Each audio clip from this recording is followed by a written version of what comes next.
Hello, everybody, and welcome to Spillane Field here in Wareham, Mass. The site of our 6:30 p.m. rain day, rain out makeup game between the Hyannis Harbor Hawks and the Wareham Gatemen. I'm Chris Walker, joined alongside Chris Lucy for today's action, and very, very excited to get things started today. We're about 10 minutes away from game time, and with that, I'd like to bring in my broadcast partner for the day, Chris Lucy. How are you today, Chris? Chris, I'm doing well, and more of the same weather-wise here in the Cape right now. You know, it's been really, really crummy weather, I have to say, for the past few days, and it's been foggy all the while, and the fog has not lifted or burned off yet. It got a little bit warmer today, but still foggy. It's been like this all weekend, apparently, in the start of the work week, so at least it's not so cold and windy yet like it was yesterday. Exactly, and we can expect the a light at the end of the tunnel to be Wednesday when the Harbor Hawks head out to Chatham to take on the A's. It should be a sunny day then, according to our resident meteorologist Daniel Robinson, gave me the forecast. See, I think that's what everybody's looking forward to. I know I checked the weather today for this week, and everybody's got Wednesday circled as the nice day. So, but we can make the most of today. It is a little bit of a mist right now at Spillane Field here, and it just makes things harder. But you know what? Maybe that's what this Hyannis team needs, Chris, because they have really struggled. We talked about it yesterday. One run in their last 30 innings of baseball. Well, hey, when the going gets tough, like you said, the tough get going. So if this Hyannis team has toughness, today is the day where they really break out, because you have to be fed up of just these low-scoring games where if you make the slightest slip and give up a big inning, you end up getting laughed out of a ballpark. We will get to the rest of the pregame as well as the starting pitchers after the national anthem today here at Spillane Field on the Harbor Hawks Digital Network.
Welcome back inside the broadcast booth here. Well, I guess you could call it a booth, but it's a cool little perch on the third base side of the field, like right above the Harbor Hawks dugout, which is going to give us an interesting look at things. We're right on top of the action today. And, well, why don't we get the starting pitching matchup today for Hyannis? It'll be Michael Britell, and for Wareham, it'll be Joey Matulovic. And, well, we'll start with Matulovic. Chris, talk about him. He's on the mound taking his warm-ups.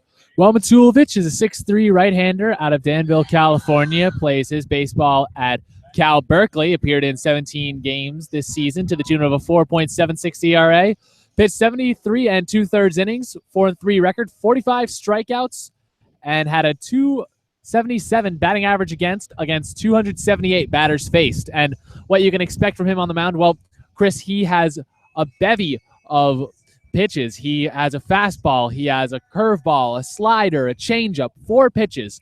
And you can expect that fastball to sit around the low 90s and get as high as the mid 90s, 94, 95.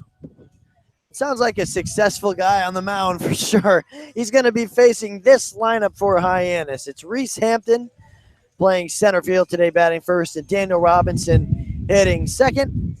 He's in left field. Tyler Frank is at short, hitting third. Brandon Donovan is the DH. He hits cleanup today. Micah Coffey will hit fifth and play third base. Dom DiCaprio back behind the plate tonight after having the second half of the afternoon off yesterday. He hits sixth. Robert Newstrom hits seventh and plays right. Brant Stallings is the first baseman hitting eighth, and Dakota Jalila hits ninth and plays second base. And they will all face the aforementioned Joey Matulovic. We're just about set to get underway here with Matulovic, the righty, getting his sign, and Reese Hampton stepping into the left-handed batter's box. We're just about underway, and the first pitch on the way, and that's upstairs for ball one. And we can see just how hard the pitchers are going to throw because we're right in the middle of the pitcher's mound and home plate. It's going to good vantage point as this is a called strike one, and the count is quickly even 1-1 strike. Especially for a left-handed batter like we have in Hampton, because we have a view of the home plate. We have a view of from head to toe of Hampton. Ball low to him. We'll be able to tell up and down very, very well tonight. Be able to call balls and strike better than our man behind home plate. Perhaps. But don't take our word for it. That's why we're up here. So Matulovic has a David Price-like delivery. He's not in a full windup. He's kind of in that half windup, just takes a step back, and he just did it. And this one's fouled off behind home plate, out of play. But you see the David Price-like movement that a lot of pitchers are starting to adopt. Yeah, a lot of pitchers just like to have easy, simple mechanics that they can repeat. And having a big windup kind of puts in too many variables. This one is skied out into left field. In play for the left fielder, Topa. He makes the catch. And there is one out. So we are officially underway here at Spillane Field. And I'll tell you what, I'm going to try with these jerseys. The Wareham Gatemen are wearing white tops. They still that vintage looking top with the one stripe down the white pants, and that's navy blue letters. Yes, very navy good. Blue letters. And navy blue socks. Here's the number 2 hitter, Robinson, hitting it towards second base. Lockeridge makes the throw over to first in time, and there are quickly 2 outs. You mentioned 2 outs. Another thing we have here at Spillane Field right now is just a permeating moisture in the air. I can feel it on almost everything. It's very, very humid. It was misting before game time. It's very, very humid still. And again, that fog just above us, which is good. Tyler Frank will dig in the righty batter's box. And this lineup needs to start hitting. We're 0 for 2 so far today. A quick 2 outs is the first pitch to Frank is in there for called strike 1. And Tyler Frank, in the second half of yesterday's game, did have a hit. He was 1 for 4. The 0-1 is fouled off first base side in the opposite direction of us, out of play, and it's 0-2. And, of course, Hyannis wearing their away blue jerseys with the white pants and the orange numbers and the orange on the bottom of their sleeves. Very, very good look. Pretty much matches everything in my wardrobe. This one is served out into right field, but nice play by Bonfield to slide, kind of like sliding into second base and making a nice catch. And it's a 1-2-3 inning. So at the end of a half inning, it's Hyannis 0 and Wareham coming to bat on the Harbor Hawks Digital Network.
Welcome back inside the booth at the Harbor Hawks Digital Network. We're at Spillane Field, home of the Wareham Gatemen.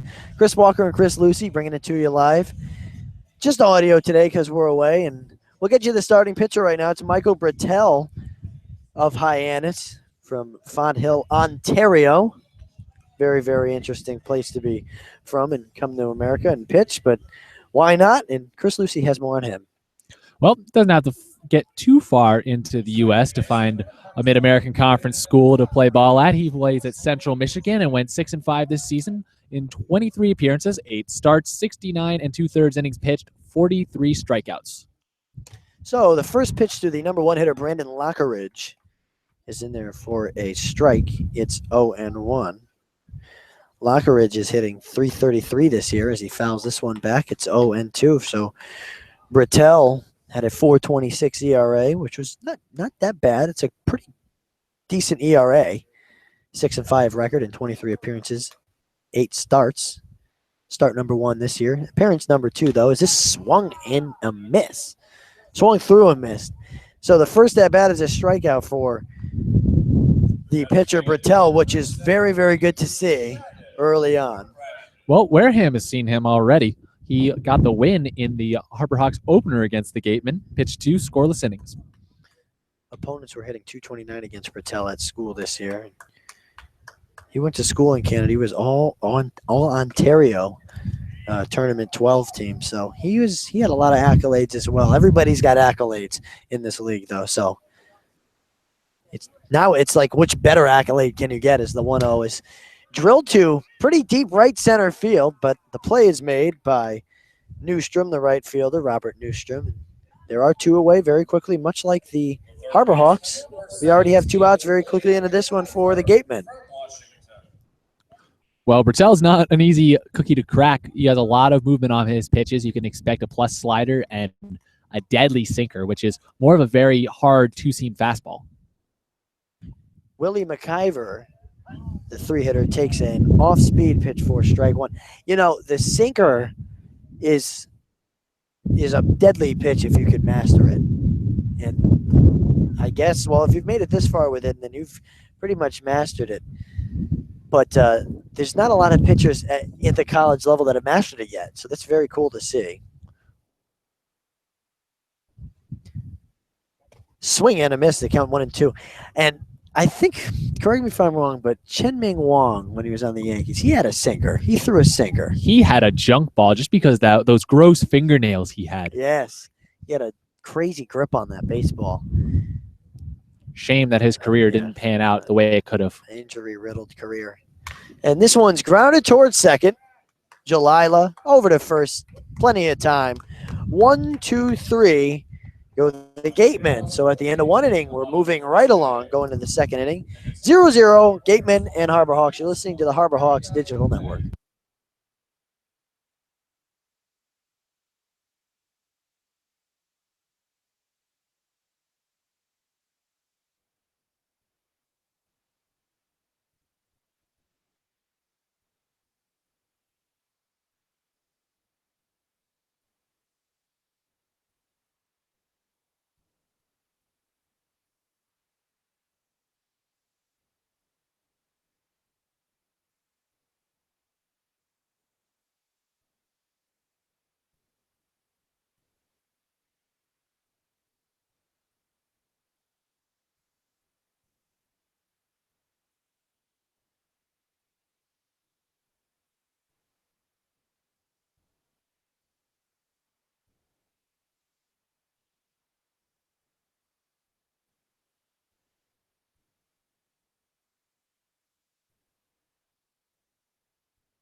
We're back on the Harbor Hawks Digital Network, reminiscing on old New York Yankees memories. That won't make us any friends here, anywhere in Massachusetts. Oh, no. But Anyways, we're back with our game 0-0 after one. It's the top of the second for Brendan Donovan, the 4-hitter. Swings through the first one. That looked like a swing that tried to give the Harbor Hawks their first homer of the season, but he came up empty. It'll be Donovan, Coffee, and DiCaprio. My first time seeing DiCaprio will be in this inning. Strike two, as it's another called strike on the DH. Well, hey, if Donovan can pull the ball, he's got a chance of getting out of here. Ooh, that just missed. It must have been outside. That's the only thing we can't tell that well is in and out here. Yeah. But 330 out to right field, so not too deep there for a lefty pull hitter. The 1-2 is swung on and missed way late on the fastball was Donovan. There is one away. Here in the second, now Micah Coffee will dig in. Coffee, so far this season, he hasn't had a ton of at-bats, but he certainly made the most of them. He's hitting 364. 4 hits. First pitch is outside to the 5-hitter. I can count on one hand how many Harbor Hawks came into this with double-digit at bats. Young season. That pitch misses. It's 2-0, the first time that a Harbor Hawks hitter has gotten ahead 2-0 this game. Only the second inning, but you take every victory you can when you're struggling so much like the Harbor Hawks are. And you just break it down to at-bat by at-bat. Oh, did I hit the ball further than I did last at-bat? I mean, when you're struggling now 31 innings with no runs or 1 run in the last 31 innings, that's what you have to do. 2-1 is the count. And this one is fouled off again, sharply out of play on this side of the field, 2-2. The early on, what I'm seeing is that a lot of the Harbor Hawks are late on these pitches. Just a quick fastball from Matulovic. Here's the 2-2. It's swung on and missed. Strike 3. Another late swing, this time by Micah Coffee, and there are 2 away, both by strikeouts. Well, it's difficult to deal with a guy like Matulovic when he offers so much, and that fastball is such a put-away pitch coming in at the low to mid-90s. This brings up Dom DiCaprio, the catcher, number 9. I've been waiting to see him. I know he went 0 for 2 yesterday in the first part of the doubleheader. As his first pitch misses away. He's not the tallest guy on the field, but he certainly has a ton of power. That he does. 1-0 is drilled to center field, and it's going to chase back the outfielder Angelini, who's playing center field, but he makes the play. And another 1-2-3 inning. Down go the Harbor Hawks in order. We'll head to the bottom half of the second inning. Still scoreless between the Wareham Gatemen and the Hyannis Harbor Hawks on the Harbor Hawks Digital Network.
We're back on the Harbor Hawks digital network, this time talking hockey during the break.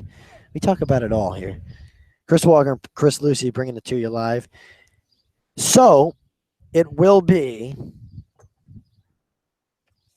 numbers 4, 5, and 6 hitting for the Gatemen as the first pitch is popped up in the shallow right field. The play is made by Newstrom, one away. And I didn't even have a chance to tell you that was Jake Ankia. I was going to give you his numbers, but he's only hitting 083, and now that number dips even more. But I guess we could talk about Luke Bonfield. He has no average. He's 0 for 5 to start his Gateman season. Would be a nice time for him to get his first hit. You know, one of the numbers I love to look at as called strike one is thrown is once we get into the season, like the team batting average, it's so telling. And then week by week team averages. And through week one, Wareham is hitting 260. As this pitch hits the home plate umpire, it was fouled off of him, and he's shaken up. And DiCaprio will go have a word with Rattel. And another telling sign is that the Harbor Hawks are hitting just 177 as a team. Seller in the league. Yeah, the first 4 games. Worst in the CCBL right now. And their home plate ump is doing just fine. Those are never fun. You ask a goalie like myself taking a puck off the mask, it's the same thing. It's just a bell ringer no matter what, no matter how hard it hits you. Bothers the catcher too. As the catcher. This one off the glove of DiCaprio. It's 1-2 now. I mean, that's one of those unwritten rules of baseball. You know, you don't showboat after a home run, and catcher protects the umpire. This one bounces again off DiCaprio, so maybe a problem with getting a grip on the ball for Rattel. Because that's 3 pitches that the one hit the umpire, but the last 2 were not what DiCaprio called. Because he had trouble with both of them. Here's the 2-2 off speed, served into left field, but coming on and making the play is Robinson. Took an odd route to the ball. If we had StatCast, we could see that the route efficiency was down maybe 85, but he still made the catch. It's a nice play, and they're 2 away. Well, it's just tough to see the ball on a day like today, especially with the lights coming in. There's 2 big, bright lights right down the first base line, and Robinson did not look like he had a good line of vision on the ball. Had to get low, and he did make the play, so Blake Sable will dig in with 2 away. First pitch is grounded right at me off the top of the dugout. And now if this little rope fence was here, I would have reached down, no doubt, and just grabbed it. But that's me. Pitch is outside, 1-1. Well, someone picked it up. Yeah. We have a Wareham fan that just jumped right behind the booth and grabbed it.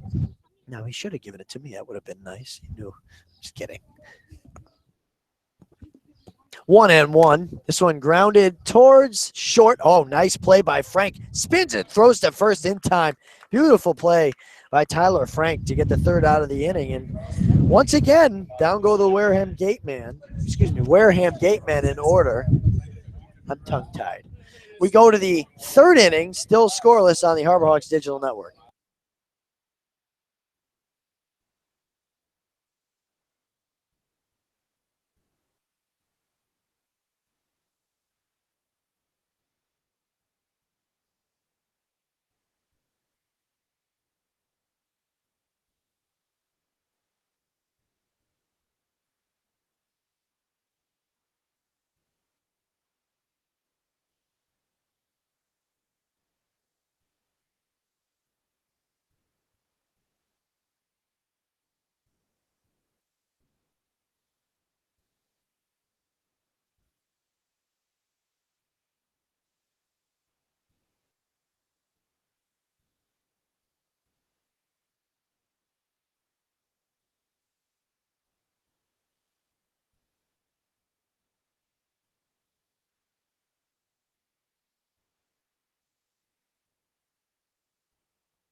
Seven, 8, and 9 due up for the Hyannis Harbor Hawks. In the top of the 3rd, it's no score. It's been the theme. The past 11 innings of Harbor Hawks baseball have been no score for either team. So hopefully they could break out of the funk they've been in. One run in their last now 32 innings. First pitch is popped up. Now this is as close to us as a ball's going to get. In fair territory, though, to make the play is McIver. There's one away, one pitch, one out. Now it looked at first until the wind took it like it might have fallen into our booth here. Now I'd love that. Oh, yeah. I don't know if our equipment would like that. Oh, we could. Everything's out. Well, yeah, we'd have to defend it.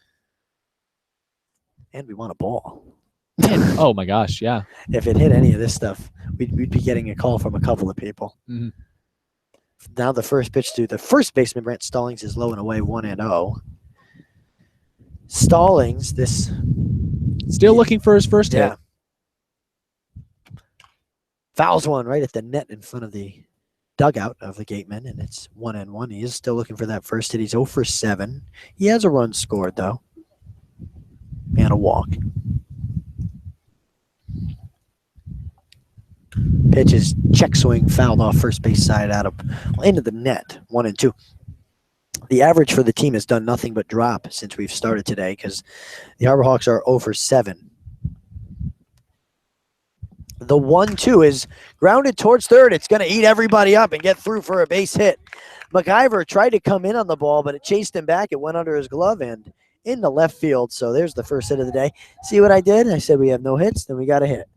There you go. That's how a goalie's mind works. It might be courtesy of this very strange infield that's laid down here at Spillane Field. Now, what would you call this material? They call it gravel. It's gray, not your usual red-blooded, red dirt American infield. So that's actual gravel. It's actual gravel. My goodness, I didn't know that. Very painful to slide on. Yeah, and it would tear up those uniforms, I would imagine. Yeah. As Dakota Jalila digs in here. Strange contrast that they have actual red dirt on the mound and at home plate, but then this strange gravel on the base paths. The pitch hits him. Jalila gets hit. And there are 2 on and 1 out. So the Harbor Hawks have something cooking here in the third inning here. And forget about yesterday because there were 5 times in the game where a double play ended the inning with 2 on and 1 out. So we don't want to think about that. We'll just think about the lineup turning over and Reese Hampton coming up with 2 on and 1 out. Hampton hitting just about as well as anybody on the team, a breath of fresh air. You'll find him at the top of most lineups. He's got the most hits on the team with 5, as Chris Lucy was just saying. We're in the top of the third, no score. The smell of the grill coming our way. Something smells good. Makes me glad I brought my snacks, or yeah, right? We'd really be obsessing over it.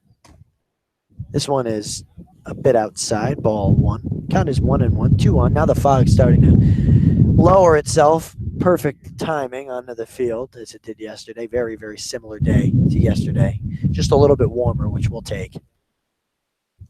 And I came better dressed. I had pants on for once. This pitch is called strike 2. It's 1-2. A low strike, but looked good here. You have to like Hampton standing at the left-hand side of the plate, though. 8 doubles in his college season at University of Charlotte. One of those would come in handy right now for the Harbor Hawks. Get them off the schneid. And what a schneid. This one is grounded towards second. This could be 2. It's on the second for 1 on the first. It's a double play. An inning-ending 4-6-3 double play. The 6th time in the last 2 games that has happened where there were 2 on and 1 out and a double play ended the inning. But here we are. The schneid continues for the Harbor Hawks. We'll head to the bottom of the third, scoreless on the Harbor Hawks Digital Network.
Here we go to the bottom of the third, moving along nicely on this foggy, humid, crummy Monday afternoon, evening. It's been the theme of the past few days here. Crummy is the right word. Really no other way It's to very put it. crummy. The bunt is thrown down or put down by the 7-hitter John Topa, but it rolls foul. Topa got all the way to first base. Good hustle as we hear the train come by instead of the ferry here in Wareham. You do cross the tracks just over one of the bridges. Cross a bridge to get here as well, like you said. Big one. Couple of you pass Boyne Bridge and then a couple of those little ones. It's off Cape, but it's nice. It was a nice drive. Was. You know, the traffic wasn't as bad as people were saying it was, at least for us, for me. I don't know how it was for you getting down here, but it's different. Anything different is nice up here. And this one fouled off. So the count is 1-2.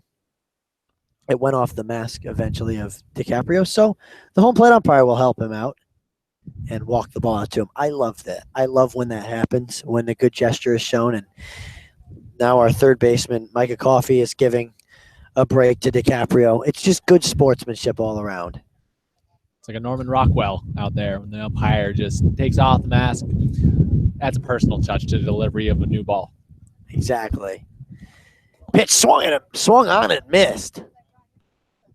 Good breaking ball from Bertel. That's his second strikeout of the day, and there is one out. I like that pitch. Broke away. It was a slider, definitely. Broke away from the righty Topa. And here comes the righty Nate Fosnot. And Fosnot stands in 286 on the year, which sounds great, but he's 2 for 7, which is not a bad start at all. First pitch missed for a ball. Pitch number 2 on the way, swing and a miss. So the delivery, Chris, for Bertel is also that kind of abbreviated windup. He's got a lot to it, though. But it is. He brings his hands over his head. He brings it glove way up before he throws. The big thing for me is the leg kick, and it's good to ride that back foot, but that leg kick has got to be tough to balance. Pitch is grounded towards first, right at Stallings. Doesn't get much easier than that. Got a beautiful hop right at his chest level, and there are 2 away, 3 unassisted. But you mentioned a lot going on there, whereas with Matulovic, there's not so much, but a lot to it with the abbreviated windup for Bertel as Nick Angelini digs in. It's time called, though. And with that crazy windup that Bertel has, it had Ray Korn guessing that control is going to be his biggest issue if he has any this season. Very fair to think that, for sure. Hasn't been a problem to this point. The 1-0 is grounded through for a base hit, much like the hit last inning for the Harbor Hawks. And the number 9 hitter, Angelini, gets himself his 3rd hit of the young season. 2-out single brings up Brandon Lockeridge at the top of the order. Micah Coffey in on the grass on that single from Angelini. Makes you think if he'd stepped back a little bit, maybe could have ranged over and gobbled that one up. Although it would have been a long, tough throw. If he had a Machado arm, then it wouldn't have been. Manny Machado, we're talking about as a bunt shown, but pulled back in time for the low pitch by Lockeridge, 1-0. You know, as much as the Orioles are rivals of the Yankees, it's impressive to watch Machado play. Impressive to watch him make that throw from across the diamond. 1-0 is a throw over to first to check on Angelini, the former Ocean State Wave of the NECBL. And hey, this is a crazy thing to say, but Cal Ripken started his career for the Orioles as a third baseman, and Machado has been adamant that he does not want third base to be his position throughout his career. That's right. He's a shortstop by trade as the throw over again. And we saw the opposite with Alex Rodriguez as he started at short and ended up at third. Third is a hard position to play, as is short, but it's the hot corner for a reason. A lot more glory playing shortstop. Yes. Well, so many more plays go your way, and you've got so much ground to cover out there. as this pitch misses. It's 2-0 to the leadoff man, Lockeridge. 2 away here in the bottom of the third. Harbor Hawks and Gateman tied 0-0. Getting tired of saying 0-0. Runner goes. The pitch is a called strike. The throw is not in time, so a stolen base for Angelini. And the count is 2-1. First stolen base of the season for Angelini. And DiCaprio will have a word with Bertel. Angelini not known really for his base running at school, so a nice change of pace for the outfielder. He was one of those guys last year in the NECBL. He was the number 1 or 2 hitter all the time when we played the Ocean State Waves, and he would steal every chance he got. Maybe it's just a summer league thing with him. He can have fun with it. Perhaps. The 2-1 is a weak swing and a short pop up to first. Stallings calls everyone off and makes the play, and that ends the inning. So no runs a hit, 1 left on. We'll go to the 4th, shall we? Scoreless on the Harbor Hawks digital network.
We're all set for the top of the 4th. The Harbor Hawks will send up 2, 3, and 4. Robinson, Frank, and Donovan to try to push a run across here. It's 1-1 in the last 33 innings now for the Harbor Hawks. And that 1 run came in game 2 last Thursday. Pitched low, 1-0. Now, this wouldn't be a big deal, again, if they had been scoring, but the drought just continues. Pitches another ball low. Joey Matulovic is still out there. Made 12 starts this year. At school, that was. This one is fouled sharply towards us and towards Coach Gasman, who had to hit the deck and get out of the way of that one. Gets a smile from Robinson. See your life flash before your eyes when you have a play like that. That was dangerous. And we saw it firsthand. It comes at you fast. There's really no time to get out of the way. Coach Gassman, a former pitcher out at Morehead State, so he's used to a searing liner up the middle. This one is grounded very slowly, but foul. Oh, it hit Robinson. I didn't see it hit him, and the coach will come check him out. He's favoring that right leg. But he's going to get up. To walk it off. Painful in this cold to take one like that. Painful at any time, but the cold especially when you're a little bit tighter. Now, you got to think. It must have hurt pretty badly because the ball made it all the way out to shortstop. Yeah, that's tough. That is a very tough play. So we hope and we're talking about Robinson, is all right. 2-2 the count on him when the at-bat resumes. Looks like they're going to, as Coach Gasman looks a little bit into the dugout at least to see if they're going to need a pinch hitter.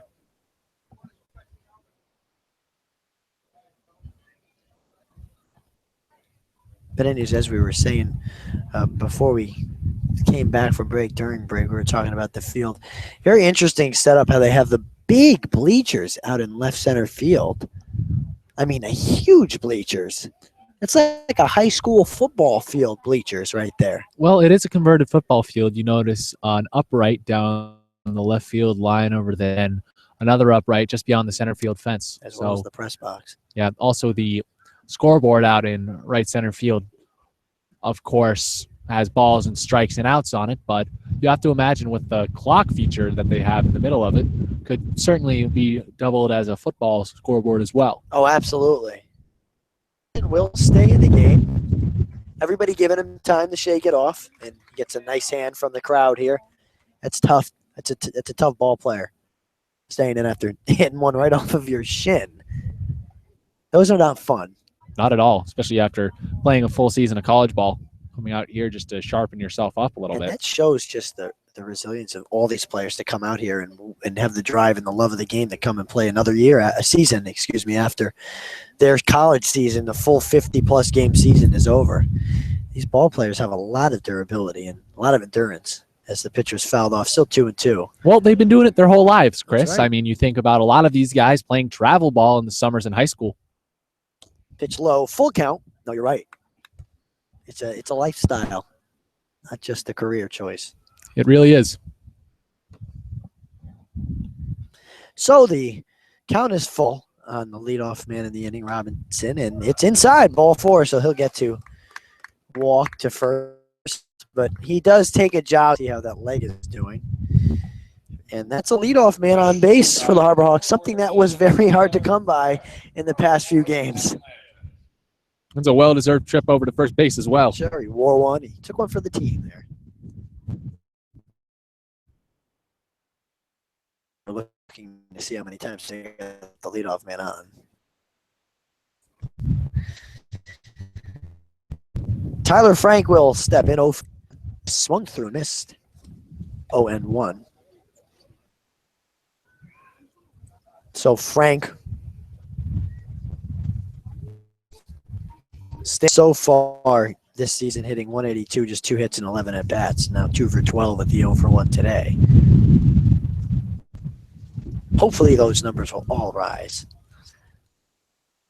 This one is a check swing, and it's a called strike. Number 2, they count 0-2. So Reese Hampton is the only Harbor Hawk that has ever reached to lead off an inning. He had a single in the bottom of the 6th to lead off that, and that's all we got this season. Are you kidding? I'm not. Well, there you have it, everybody. We're struggling to start the season. That's crazy. This is a high fly ball to shortstop. And Fosnot makes the play for the first out of the inning. The first time all season, huh? That wasn't the first time all season. It was actually, I made a mistake there. Reese Hampton also led off the first inning of the opener against Wareham with a single. So he's the only guy that's done it, though. He's the only guy that's done it. He's done it twice. That's amazing to think about. It doesn't tell you the entire team as a whole is struggling. I don't know what does. Because leadoff men on base is a great stat, and it's so important. As Brendan Donovan took a first pitch strike. Pitch number 2 to him is a ball 1-1 with 1 away now, and the man on first, Robinson. It just makes you wonder how much longer offensive struggles like this are going to last, because it's baseball. People don't stay down this long. Runner goes. Pitch is fouled off. They had the hit and run on. Fouled off right behind the press box, behind home plate at Spillane Field. It would just be unprecedented if this team goes games just not hitting like this. Right. It's one thing to be struggling offensively, but to be shut out every game, it just can't happen. They need to break out of it. They're going to break out of it at some point. It's just when. One swing in the back could certainly do it. This one is lined and caught by Sable, and he steps on first for the double play. What a catch by Sable at first base for another inning-ending double play. And there's nothing you can do if you're Robinson, because it's natural to take your lead. And that was just an incredible catch by the first baseman, Sable. and we'll head to the bottom of the fourth, still scoreless here on the Harbor Hawks Digital Network.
Ready for the bottom of the fourth here from Spillane Field in Wareham, Mass.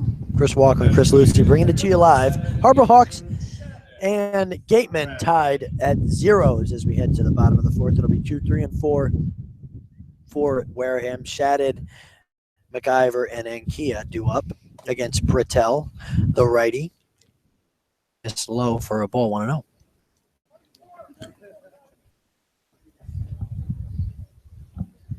If you're wondering about the weather, I'll tell you in a second. Pitch is swung and missed. It hasn't changed at all since yesterday. It's still foggy and it's still misting and it's still cold and windy. It hasn't changed from any of the Harbor Hawks rainouts.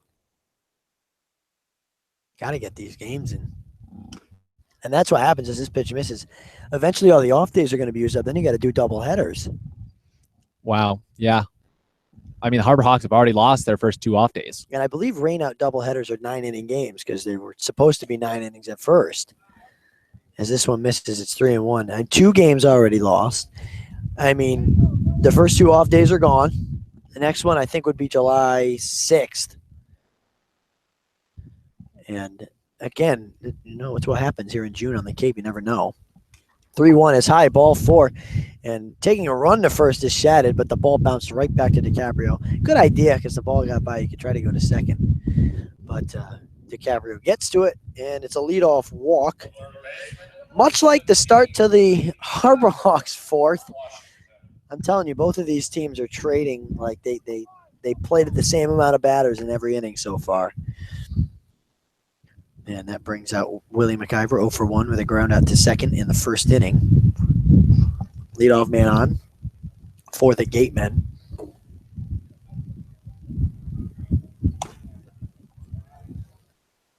Pitch misses for a ball 1-0.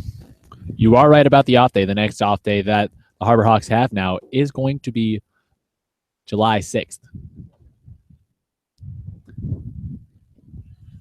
The 1-0 is grounded foul towards the Harbor Hawks dugout. It's 1-1. That game will come after a home and away series, 2-game set with Yarmouth Dennis, the 3-time defending CCBL champ. And they've got a good team again this year. Yeah. From the sounds of it. 1-1 the count, and the pitch is inside now. 2-1.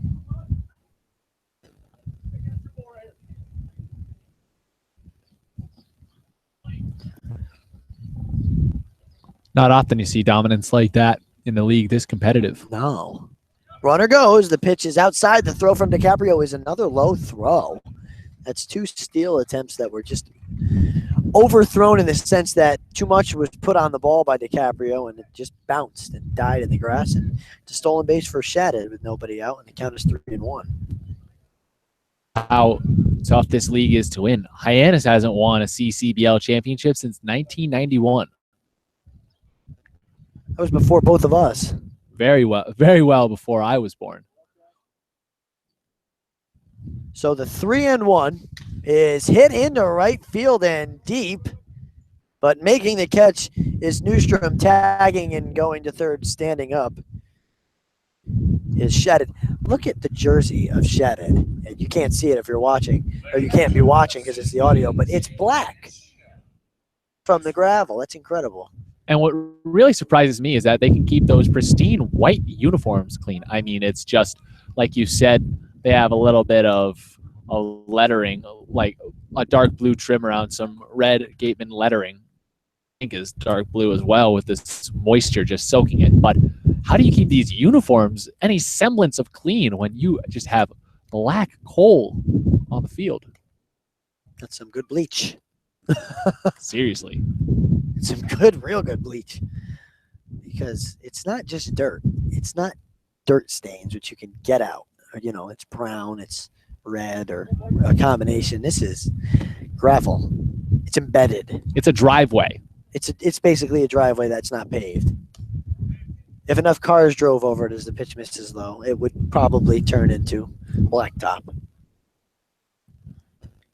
Very strangely done foul line as well. Ray Korn coming out to have a word with his big righty right now. The foul line stops down the third base line. It stops down the third base line for the baseline, and then at the lip of the grass starts up again. That's right. Literally the grass is the foul line. That's odd. That's incredibly odd. And I think it's just because of how far up home plate is in the dirt circle that is red dirt at home plate, red dirt also on the mound. Usually the foul line is halfway down the dirt between third and home, and it's very, very interesting how it's set up. But we play on anyways. So it's 2-0 to Ankia. 0 for 1 on the day as the mist begins again. This one is popped up sky high. Stallings calls everybody off and makes the play for the second out. That's a big out right there for Bertel with the man on third. Score at F3, and it brings up Luke Bonfield 0 for 1 on the day as well with 2 away, a man on third.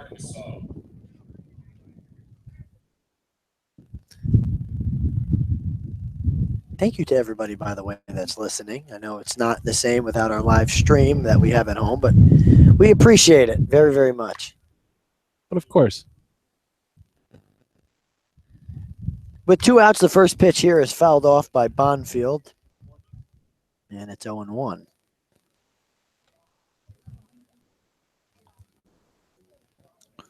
Bonfield, a senior, going into his senior year at University of Arkansas at Fayetteville. Razorback. Pitch is just outside there, and the count is 1-1. Arkansas in the SEC, so you have to imagine our friend Bonfield is going to try to have a word with Ron Polk after the game. Sure. It's a word with Ron Polk after the game. Especially the SEC guys. Yeah. Vance, I believe, is the player on Harwich from Alabama, if I am not mistaken. I'll double check that, but I'm pretty sure that's how it goes. And he made a beeline to catch Coach Polk after the game. Coach Polk, a very decorated college baseball coach at Mississippi State. They call him the father of the SEC. Fouled off first base side, off the pole in front of the crowd, and it's 1-2. 2 away in the bottom of the fourth.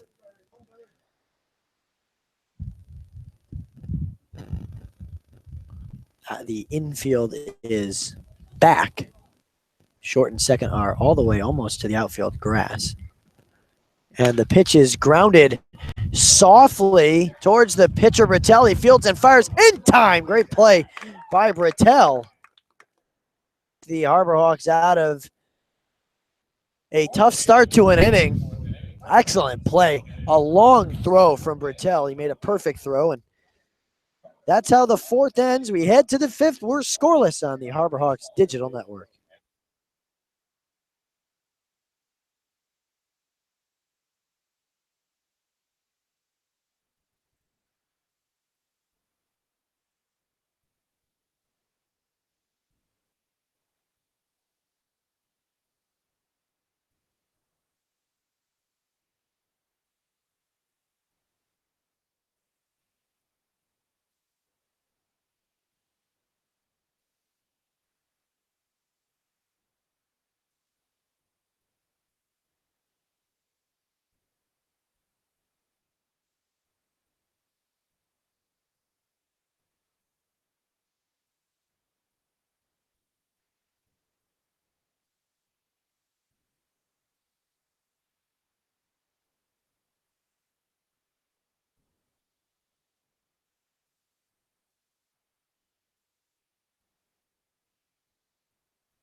We head to the fifth. We're still scoreless between the Harbor Hawks and the Gatemen. Coffee, DiCaprio, and Newstrom due up for the Harbor Hawks. First pitch to Micah Coffee is fouled back. It's 0-1. He struck out in the second inning. Did Coffee, and you don't expect that to continue. He's batting average leader on this team. Pitch inside as the wind begins again. It's 1-1 now as my beef jerky blows away. Got to save the beef jerky. Of course. Pitch is outside. It's 2-1 to the lefty. You'd expect to see more papers blowing around up here, Chris, but everything is just so damp. It just kind of flops in the wind. This we're given is wet. This one is hit in the left field and fairly deep. Right under it is Topa. Makes the play. The first out of the inning. Well, here we go again. There's only one hit in this game for the Harbor Hawks. I mean, it's not saying much. There's only one hit in the game for the Gatemen, but for the Harbor Hawks, it's just continuing to struggle hitting the ball. As DiCaprio will step in 0-1 as well. Pitch is upstairs but fouled off, and it got over the net into the crowd.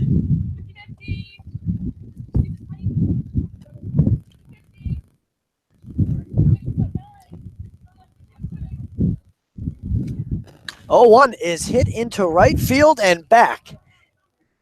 Very deep, but near the warning track, Bonfield makes the play. Two pretty deep fly balls, and there are two away. That's a strong hit by DiCaprio. As Robert Newstrom digs in, he's 0-1. That's the most of that power we've seen from DiCaprio. 293 average down at Rice this season. Big, strong guy at 6 feet, 205 pounds. Pitch is low to Newstrom.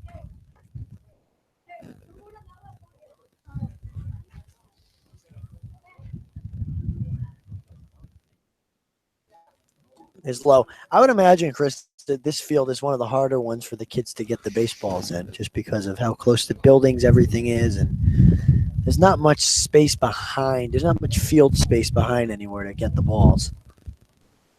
No, and also very difficult to get underneath all these bleachers. For sure. This one is a inside out. Got in on the hands of Newstrom. It was right to the second baseman. Lagariggio makes the catch. 1, 2, 3, fifth. And Hyannis, we go to the bottom of the fifth. Chris Lucy will take over on play-by-play right after the break on the Harbor Hawks Digital Network.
Welcome back on the Harbor Hawks Digital Network. Chris Lucy alongside my broadcast partner, Chris Walker, bringing you a treat here.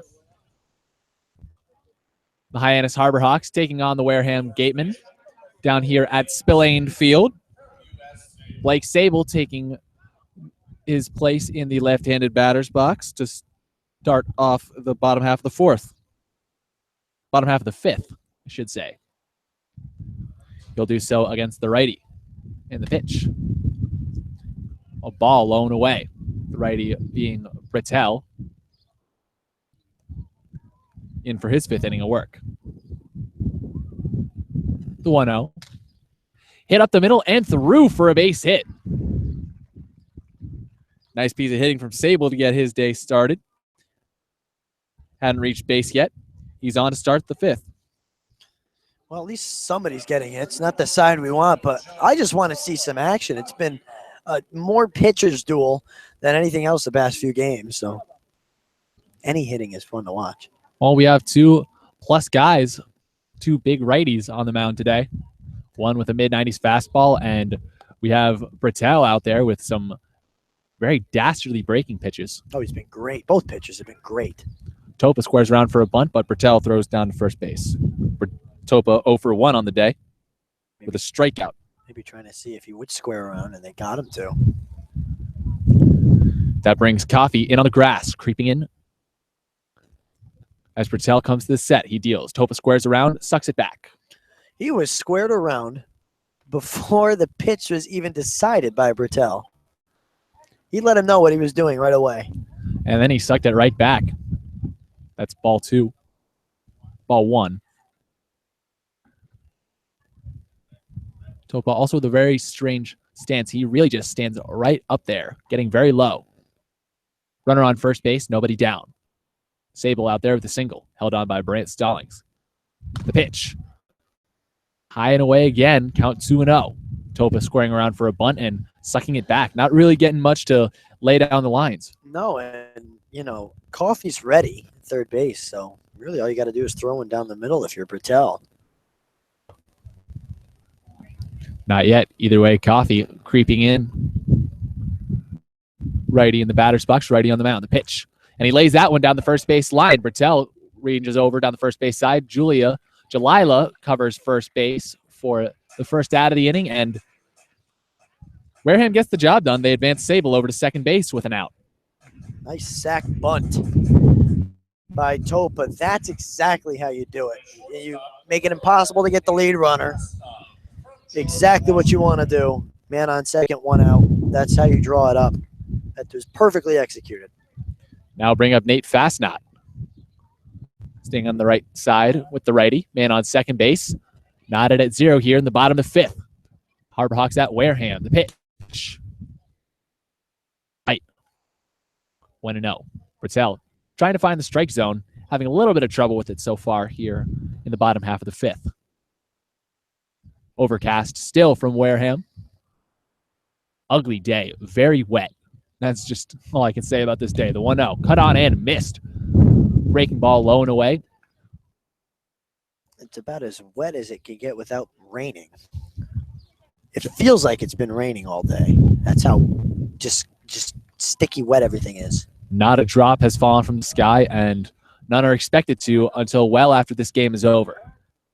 Now the 1-1 has to wait. Bertel steps off the rubber just to look back the runner at second. Sable out there on a single, and then a sack bunt from Topa, which has set us up here in the bottom of the 5th. 1-1 count, 1 out. Righty-righty matchup. Bertel looks back. The Harbor Hawks righty deals. A ball low and away. Not really getting it low and around the corners. That spot, though. That was a close pitch. Wild to call it. And now here's the 2-1. Cut on and missed.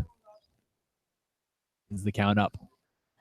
Chris, I love the off-speed pitches that Bertel has been throwing this game. It seems like he's getting so many swings and misses on these pitches and a lot of ground balls. Puts the ball in play. Sinker guy, you're going to get balls on the ground. And that pitch is fouled off.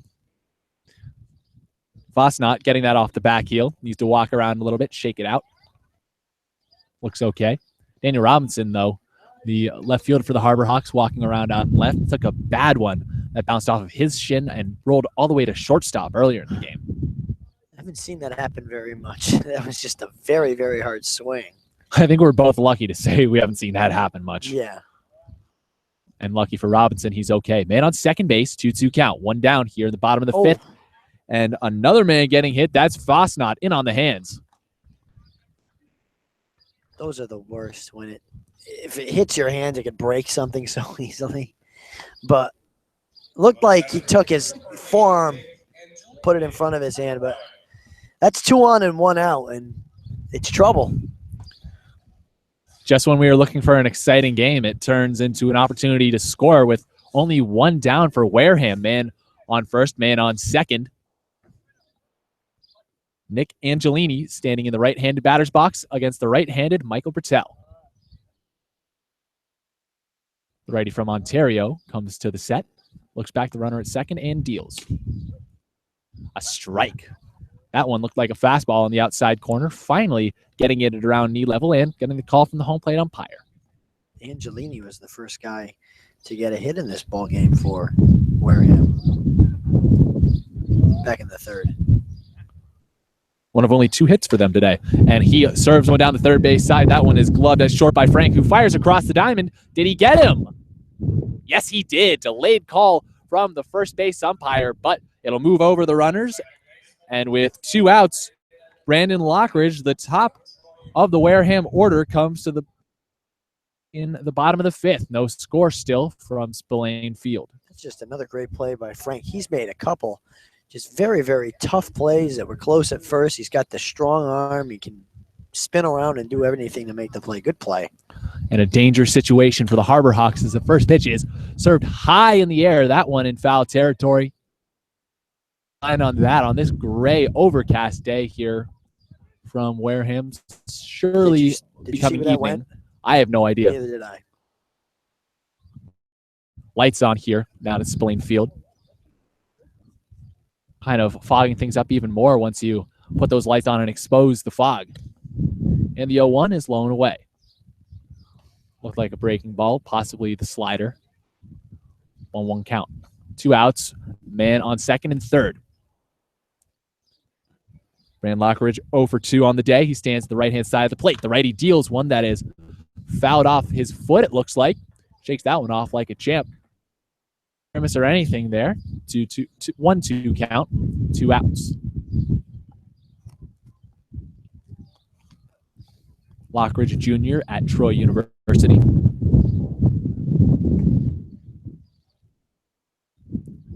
Now the 1-2. Cut on and missed. Strike 3. So Bertel gets himself in a little bit of a jam here. Runners on second and third base with 2 outs, but gets himself right out of it, locks up Lockridge looking, and now we head into the top half of the 6th inning. Brant Stallings, Dakota Jalila, and Reese Hampton, the 8, 9, and 1 hitters, due up for the Harbor Hawks when we return on the Hyannis Harbor Hawks digital network. Still knotted at 0 here from Wareham. Stick with us.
Welcome back on the Hyannis Harbor Hawks digital network. My broadcast partner, Chris Walker, alongside me, Chris Lucy, here in the top of the 6th from Wareham, where the Gatemen are taking on the Hyannis Harbor Hawks.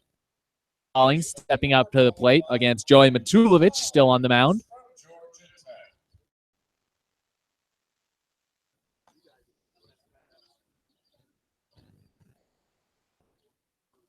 Second baseman shaded up the middle. That's Lockridge. Lefty deals. A strike. Chest high to Stallings. Matulovic with plus stuff. big fastball and 3 secondary pitches. The 0-1. A weak swing from Stallings on what looked like a changeup. Completely had Stallings fooled. Lefty-righty matchup, 0-2 count. The pitch.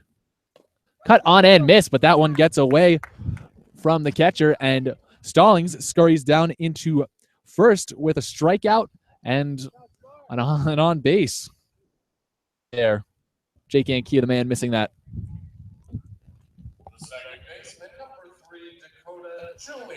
So that'll be a forwards K for Stalling, but he reaches nonetheless.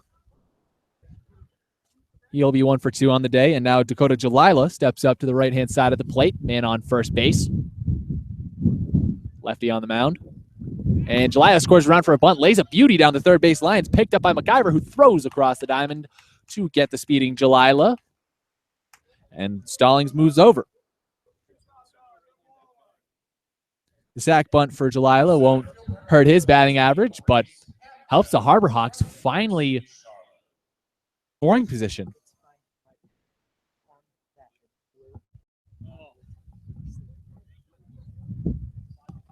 Matulovic still on the mound, man on second base. We're here in the top of the 6th inning. Harbor Hawks knotted at 0, but top of the order up with Reese Hampton standing at the right-hand side against the lefty Matulovic. The pitch. That one hit on the ground down the third base side. Diving stop by McIver, and he bobbles the transition from glove to hand, and the speedy Hampton has himself a hit. We'll see how they score that one. That was a great stop, though, by McIver at third. So would he have beaten it out? Probably. That was he was already halfway there. We'll see, though. I mean, McIver did more than his job, just Right. ranging over to his right and stopping that from getting into the outfield and probably scoring Stallings. Okay, so now there are men on first and second with 1 out, and the Harbor Hawks again with an opportunity to score with Daniel Robinson standing at the left-hand side. Lefty on the mound. Matulovic, who steps off. Matulovic, a junior at Cal Berkeley. Comes to the set. He deals.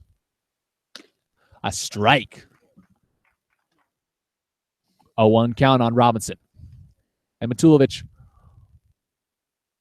of that great program down at Cal. Very historic program. 2 national titles to its name.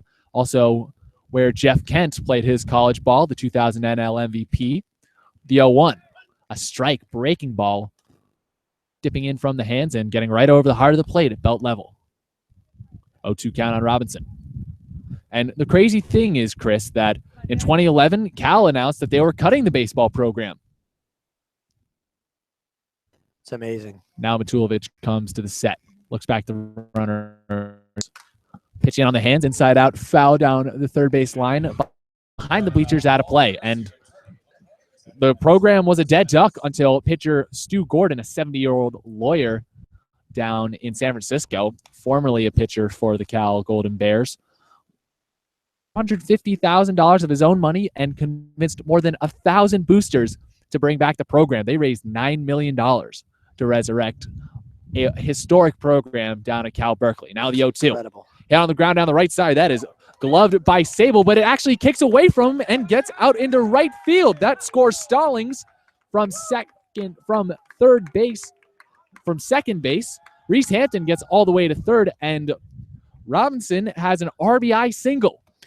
Well, finally stringing something together of these Harbor Hawks, and this might be exactly what they needed. And finally, they get that run. It had been a long time coming, Chris. 2 runs in the previous 31 innings, I presume. That's right. Slump for the Harbor Hawks. It's over now, though, and now Tyler Frank has the opportunity to turn over a new leaf for these Harbor Hawks with runners on the corners and 1 down. The mound against the righty at the plate. The pitch. High and away, 1-0. Harbor Hawks lead 1-0 down here at Spillane Field in Wareham. Overcast, cloudy, wet day. The lights are on. And finally, the Harbor Hawks breaking that horrible offensive slump, finally getting a run across. Matulovic looks back, Robinson at first, and deals one that is served foul down the first base line, off the netting, out of play.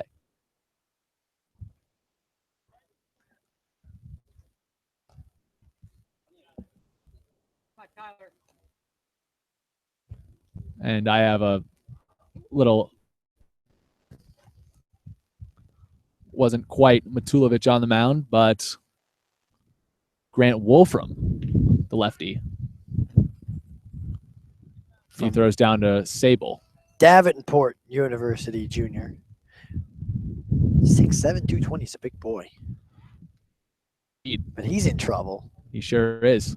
I might be too. Oh, no. The 1-1. Slapped high in the air into the right center field gap. Angelini runs over, and he can't get that before it one hops the wall. He throws into second base, and Reese Hampton comes home to score. But Daniel Robinson rounds third base and is almost thrown out after Lockridge gathers up the throw and fires it back down to third base way. MacIver applying the tag, not in time. Well, how about that? You string together a couple hits and boom, now everybody's hitting the ball. You get a single and you get a double. Just keep it rolling. Now you start getting runs, and then you just start building that confidence back, which this team so badly needs. One person in need of confidence is our man on the mound. He's let in the first two runs of this game and put the Gatemen behind 2-0.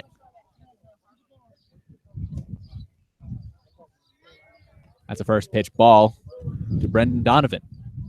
You know, Wolfram has not had the easiest inning of work here in the sixth. He's had his share of difficulty, but thankfully for the Harbor Hawks, they've found a way to score some runs. And the pitch. That one low and away in the dirt, 2-0 count. Wolfram in his first inning of work. Again, apologies for missing that one. That's baseball for you, isn't it? It sure is. The lefty comes to the set.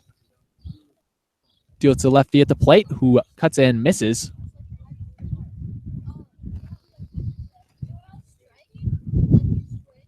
Two-one count. Runners on second and third. Hyannis leads down here at Wareham 2-0. Isn't that good to say? Sure is. The 2-1.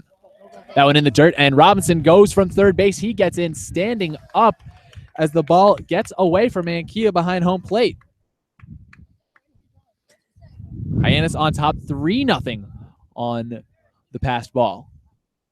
Well, even though it's been a struggle, this is the second time in 5 games the runs in an inning. Just like that, the stats start to turn around for you. Just like that. Hyannis on top 3-0. Now, I told you, maybe what we needed was to switch broadcasters for that. I said, good, maybe they'll have good luck, and boom, here we are, 3-0. And the Wareham Gatemen thought all they needed to do was switch pitchers. Didn't work out for them too well here. A 3-spot in the top of the 6th inning and a first pitch strike. Not a first pitch strike, a 3-1 strike to Brendan Donovan, who still stands at the plate. Donovan 0-for-2 with the strikeout in the second. Pitch. Skied high in the air down left field way. John Sopa charges in, ranges to his right, and fires into the infield where a runner comes all the way from third to try and score, but Tyler Frank can't get there in time. He is gunned out at home by Ankia, and now we head into the bottom half of the 6th inning. Hyannis, however, finally able to break the offensive curse on a trio of hits, and nobody left on base as now we head to the 2, 3, and 4 of the Wareham Gatemen order when we get back.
Welcome back on the Hyannis Harbor Hawks Digital Network.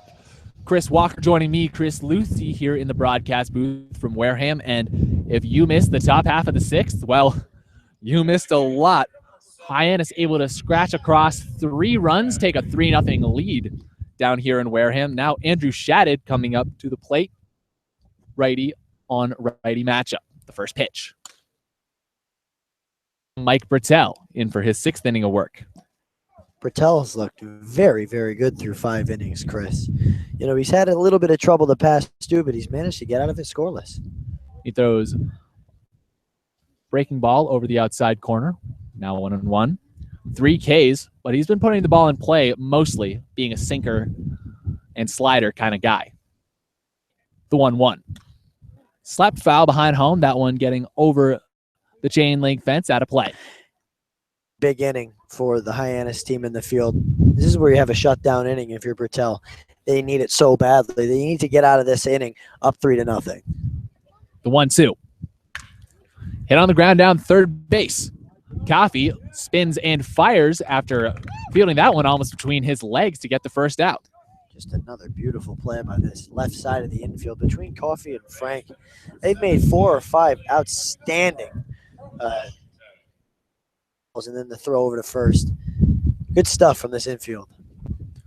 A strange infield to be playing it on as well. That gray gravel coming down the baselines, while the mound and home plate area are red clay. McIver at the right-hand side takes the first pitch low and away for ball 1 from the righty Bertel. 1 man down, nobody on. Away, the pitch. Low and away again, 2-0. Now McIver, a junior at the University of Washington, the 2-0, high and tight. Count 3-0.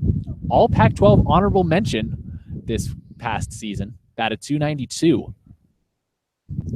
for the Huskies. 2nd most hits on his team with 56. He steps out of the batter's box just to gain his composure. Low and away. Ball 4. 4 pitches, 4 balls to McIver after a quick first out. And the Gatemen have a man on first base against the Harbor Hawks here in the bottom of the 6th inning. It's Chad Gassman. Manager coming out of the dugout. This might be all for Bertel. If it is, he's certainly gotten the job done. Everybody on a pitch count out here, and that's it. He hands the ball back to the manager, and we'll have more on the pitching change when we return. A good outing for Bertel. We'll have his final line and so much more when we return on the Hyannis Harbor Hawks Digital Network. Man on first base, 1 down. Here in the bottom of the 6th, Hyannis leads 3-0.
Welcome back on the Hyannis Harbor Hawks Digital Network. Chris Walker alongside me, Chris Lucy, here in the bottom of the 6th inning. There's 1 down, and Michael Bertel started off this inning, Chris, but it seems like Chad Gassman has brought Ethan Larison in to finish it. Right, Larison is a senior this year at Indiana State. He had a 3.13 ERA this past season. 3-2 record, 31 2/3 innings pitched, 28 hits, 32 strikeouts to 13 walks. That's good.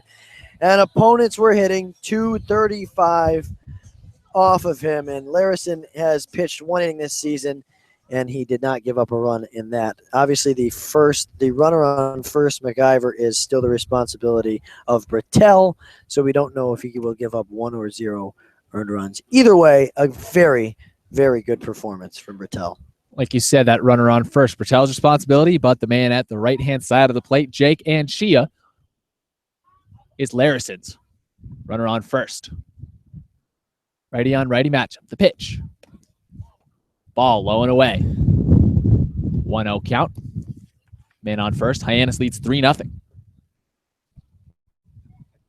Larison's got that good fastball. I want to see him use that a lot with 2 strikes, try to get people to swing through it. He comes to the set, gets the sign and deals. A strike. His first of his outing, 1-1. And we've seen Larison before this season. Pitched an inning against these very gatemen to start things off. Walked 2, surrendered a hit, 2 strikeouts. Faced 6 batters. 1-1. That one slapped down the line. Coffey throws over to second base to get the second out of the inning. And they throw down to first to get the final out. Brant Stallings gloving that one, and now we go into the 7th. Brendan Donovan, Micah Coffey, and Dominic DiCaprio do up the 4, 5, and 6 when we return here on the Hyannis Harbor Hawks Digital Network. Stick around.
Welcome back on the Hyannis Harbor Hawks Digital Network. Chris Lucy and Chris Walker joining you in the broadcast booth for the 7th inning of action. Wolfram back out, the left-hander, starting things off against Coffey, coming from the left side. Hyannis leads 3-0 over the hometown Gatemen, courtesy of a big top of the 6th. That's a first pitch ball from the big lefty. It'd be nice to see this continue. And if they could add on another run at some point between now and the 9th to prove that they're out of the slump for real. 1-0. That one high. Count 2-0. Well, it definitely takes some of the pressure off when you finally put 3 runs across the plate. So we'll see how that affects the Harbor Hawks' patience at the plate as another pitch comes in for a strike on the outside corner. Now 2-1. You're absolutely right. This pitching staff has been taxed, and they've been great, but it's been tough. They've had to pitch to perfect baseball, perfect pitching, and they've done that mostly, but this certainly relieves them. Coffey takes ball 3 high and tight. And hopefully this is a sign of things to come for this team. You mentioned earlier that slumps can't last forever and hot streaks can't last forever. Hopefully this is the start of that. Oh, he can't. And Coffee skies one high in the air. This one right center field way. Bonfield ranging over from right. He gloves it on the run for the first out of the inning. One away. Coffee going down. And now Dominic DiCaprio steps up. Still looking for his first hit of the CCBL season. 0 for 2 on the day. And if you notice, no Ford Proctor in the lineup today. Still searching for that first hit, too. No, his Rice teammate just trying to work some kinks out. The pitch. In on the hands and fisted foul down the first base line out of play. And hard to get his stuff together as well. Took 5 rounds of batting practice today while Ryan Olenek stole his food. A strike right over the inside corner. 0-2. Ryan Olenek was just jawing him, saying, Proctor, you've taken so many rounds of BP. You're stealing them from everybody else. I'm going to steal your sandwich. I love it. Summer ball, like you said, Chris, the 0-2. Cut on and missed. That's 2 quick outs for the Harbor Hawks, just as we figure they get out of that offensive slump. Well, maybe it's just something with Wareham. They just take 3-0 leads on them like game 1. Well, the Harbor Hawks will take it. Sure. They haven't won a game since Absolutely. that game against Wareham to start things off. Take anything you can get. Even the tie yesterday was a good step in the right direction. Robert Newstrom now at the left-handed batter's box takes a bouncer. 1-0 count. He is 0 for 2 as well today. Now he touches them all, every corner of home plate with his bat. And Wolfram deals. Pitch that is sent high down the left field line. Ranging all the way over from short is Fosnot. And Topa can't field it in left field as he called everybody off. And just like that, Newstrom gets to second base with a double. Well, Newstrom will be happy that the ball wasn't touched. That way he gets a double instead of an error. But a big hit for these Harbor Hawks. Even though it was 2 outs, that's great for Newstrom, who's been hitting it well all season. That was his 6th hit of the year. Brant Stallings, who stands at the right-hand side against the left-handed Wolfram, man on second base, 2 down. Harbor Hawks on top 3-0. Stallings swings and fouls it back. A 1 count. And Chris, I think we're seeing it here already, and the confidence just seems to be a little bit higher. They get a little bit of that swagger back in the offense. Things are starting to fall their way now. They get good bounces. That's all it takes is 1 inning like that, and you're out of it. In the dirt, cut on and missed. Bounces away from Anchia, who comes out from behind home plate to corral that down the third base line. He's put on second base. 0-2 count, however, on Stallings, trying to keep a rally alive here in at the top of the 7th. Can finally call something a rally here for these offensively bitten Harbor Hawks. The 0-2. In on the hands, ball 1.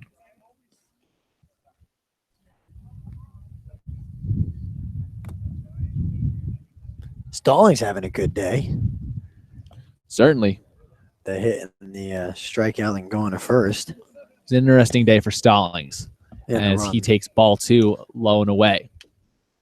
He was the only guy in the first 9 batters to get a hit.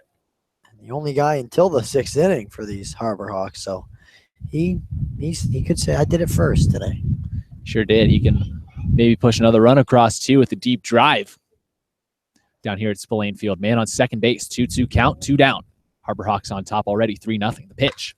That one seared foul down the third base line, giving Chad Gassman another heart attack. Already shook up from almost taking a drive earlier in this game. Had one ripped right at him earlier on. Luckily, he's okay on both counts. He's still got the moves, as one of the fans said below. Oh, of course. Big 80s music fan. So he's had the moves since then. Hasn't lost him since. 2-2 count on Stallings. Righty at the plate, lefty on the mound. Man on second base. Harbor Hawks on top, 3-0. The pitch. Cut on and missed. Stallings, absolutely no chance at hitting that off-speed offering from Wolfram. Goes down swinging, and that brings the 7th inning to a close. 1 hit, 1 man left on base, no errors, and now we head to the bottom half of the 7th. Jake Anchia is not quite due up, but we'll have that and more when we return here on the Hyannis Harbor Hawks Digital Network.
Welcome back here to Spillane Field from Wareham, Massachusetts. The Hyannis Harbor Hawks taking on the Gatemen down here in Wareham, leading 3-0 in the bottom of the 7th.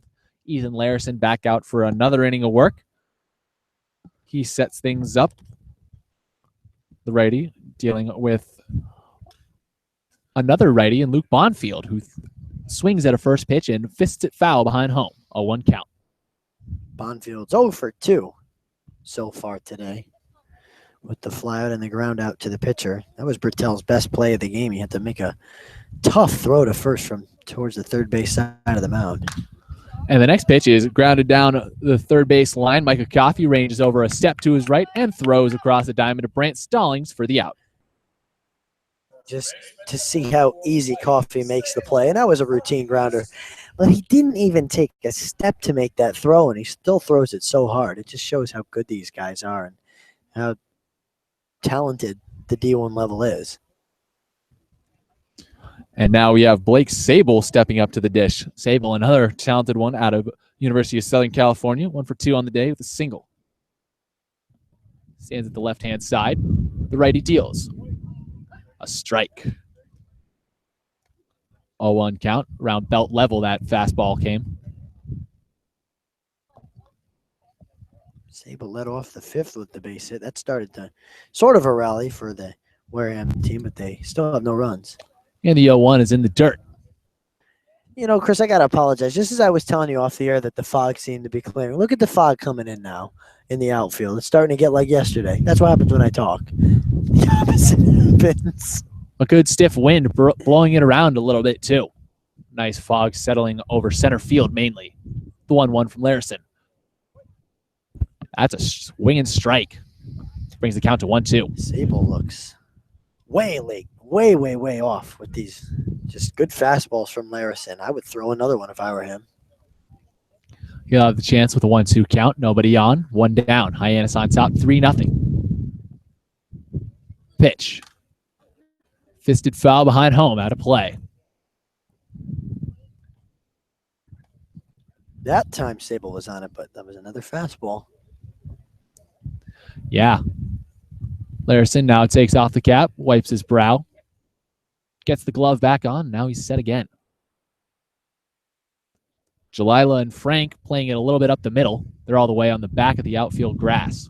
Stallings down the line on the outfield grass as well. Newstrom, the only one really playing it straight away and He's even shaded a little bit down the line. 1-2 coming from Larison. Here goes. Strike 3 looking. Sable watches one fly by his knees. And just like that, there's 2 away here in the bottom of the 7th. He just pumped in fastball after fastball after fastball and finally locked Sable up. Sable didn't look comfortable that hole at bat, though. So good job by Larison to get 2 quick outs. And just like that, it brings up John Topa, who's 0 for 1 on the day, had a sac bunt earlier that moved the aforementioned Sable all the way down to 3rd in the 5th inning, but Wareham not able to get him around to score. Hyannis still leads 3-0. The pitch. Low and away. Off-speed offering. 1-0 count. Middle infielder still all the way back. Compensate for those hard skips that come off this gravel infield. High fly foul ball. That one behind home. 1-1 count. Only 8 o'clock. Sorry, I didn't mean to cut you off. It's only 8 o'clock. This game's moving right along. Yeah. That's what happens when you get guys this skilled doing their thing out here. The 1-1. Low and away. It's been an airtight game. Really no errors. No errors whatsoever. No, and it's been very fast except for the top of the 6th with the 3 runs for Hyannis. So moving right along. Good, clean baseball game. If only we could say the same about the weather, but that's just us. The 2-1. Sent high in the air down to left center field. Hampton ranging all the way back to the wall. He puts up his glove, but he can't get it. And now Topa gets all the way out to second base as the relay comes into Frank. And the left fielder from the University of Connecticut is in with a double. Well, that was a statement swing right there. And we're still yet to see our first home run by any team in our games. But that certainly looked like the furthest hit ball that we've seen. All the way back to the wall. It's 412 to center field. That was probably 400 feet. That was a great hit. It really was. And Ray's Hampton with that speed almost got there too. Those are the kind of balls going out into left center field gap he usually can corral despite the fact they're hit out there. But again, maybe visibility playing a factor. He put his glove out there just a little bit too early. And now Nate Fosnot stands on the right-hand side of the plate. Man on second base. Hyannis still on top 3-0 with 2 outs here in the bottom of the 7th. Larison deals ball 1 low and away. Is that Dom DiCaprio does such a good job of framing pitches. Even though that missed, he still brought it back up. And I just haven't seen anybody like him yet this year that can do that. He does a great job of framing things. He just brings it back just subtly enough to make it look like a sure strike. Yeah, nothing to frame on the 2-0. That one well outside, but it is a lost art for him. Absolutely. Underappreciated as well. Now Larison comes back to the set. The 2-0. There's a strike. No need for a frame from DiCaprio there. That one right over the outside corner. I think catching in general is a lost, underappreciated profession. Because, back there they have to catch every ball, but they do so many little things. They have to captain the whole infield and direct traffic, and it's a very, very hard position to play. Takes a big toll on players as well. Now the 2-1 from Larison. Hit on the ground down to short. Frank ranges over to his right, and it kicks off him, and he can't find it. To score as Frank finally gathers it up, but that's a single for Nate Fosnot, and just like that, the Gatemen have a run across. I believe they're scoring that a hit. That was a tough play. That was a very tough hop. We talked about the gravel, and that's just one of those bounces, and Frank got a small piece of it. He almost threw his glove up like a hockey goalie trying to just throw up a prayer and catch it, but gets through. And just like that, Hyannis' lead is cut to 3-1. Still 2 down. Larison trying to get out of this one. Throws a first pitch strike right down the heart of the plate to Nick Angelini. Center fielder 1 for 2 on the day with a single and a 6-3 ground out. That latter one coming in the 5th. Larison looks back, the runner at first. for that one run on the scoreboard. And then a second pitch strike. Same place, same pitch to that fastball. A statement pitch. Here comes some of that fresh fog just blew in off the water. I mean, it just literally came in and now is in right center.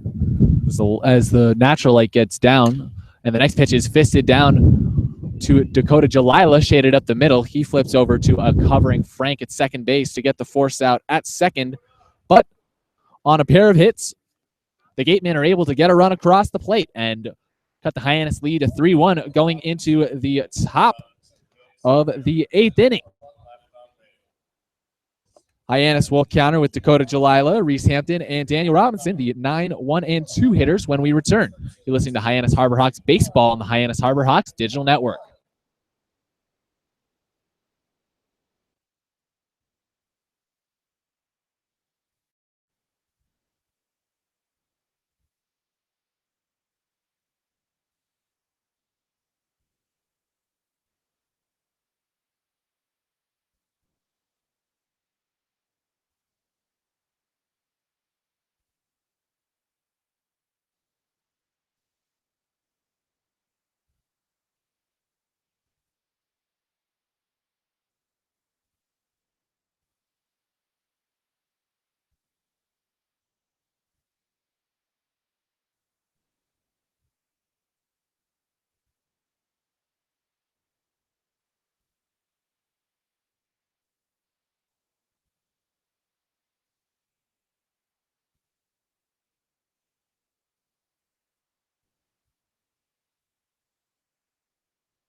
Welcome back on the Hyannis Harbor Hawks digital network. Chris Walker, my broadcast partner, joining me, Chris Lucy, in the booth just down the third base side at Spillane Field, where the Hyannis Harbor Hawks lead the hometown Wareham Gatemen 3-1 on an overcast, foggy day yet again here on the Cape.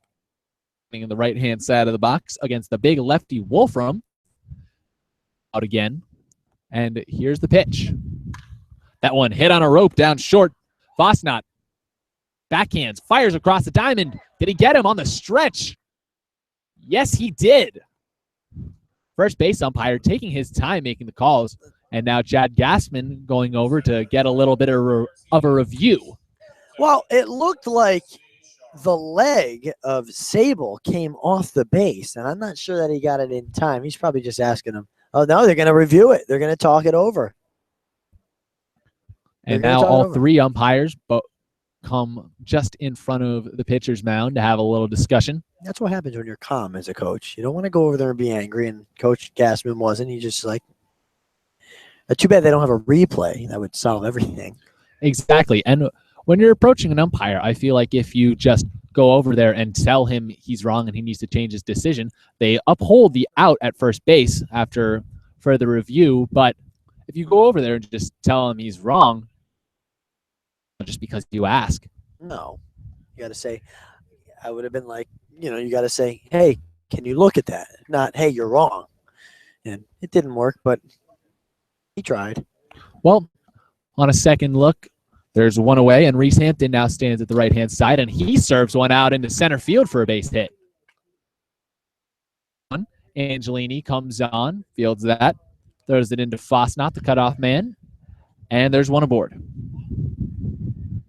was a nice hit. Too bad that play wasn't overturned on Jalila's ground ball, because that would have set up a potentially big inning. But still a good piece of hitting from Hampton. Good game for Hampton. He's 2 for 4 today. Yes, he is. The run scoring. He continues his production. It's good to see. Now this team's starting to string some hits together, and they're trending upwards right now. Daniel Robinson now standing in the left-handed batter's box. Man on first, one out. High and tight for ball one, the offering from the lefty on the mound. 6 hits in this ball game for the Harbor Hawks, so it's a good start. Definitely a good start. The set. Here's the pitch, but first a throw down to first.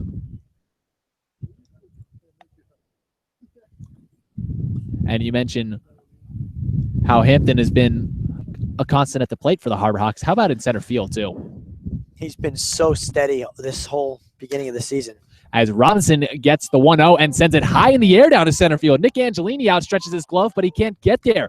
It one-hops the wall, and now Hampton's coming all the way from first down to home to try and score. He doesn't slide in time, and the tag applied to him chest high gets out of the glove of Anchia and brings Robinson down to third after his double.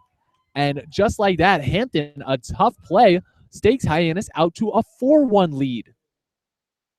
The first time in a game this season where the Harbor Hawks have scored one run in more than one inning, and that's certainly great. And they extend their lead. They get that run back they gave up last half inning. That is good baseball. That's what we've been missing this season with this team.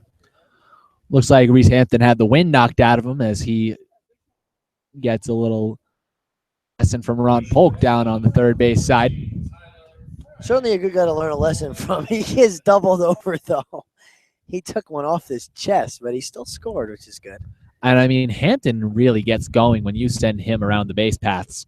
Goodness, what an absolute horse. He can just get going. It's incredible. And now, who's this? Oh, okay. It looked like the guy on the mound had jeans on. I was like, no. That's not what the coach is wearing. But it's just the shadow of the pants. So they're talking to Wolfram. Oh, no, they're changing pitchers. I haven't taken the ball from Wolfram quite yet, but someone coming in from the Wareham bullpen gets the ball from Wolfram, and the big lefty comes off the mound, and he's given up 4 earned runs. We'll have the final line on him when we return here on the Hyannis Harbor Hawks Digital Network. Stick with us.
Welcome back here on the Hyannis Harbor Hawks Digital Network.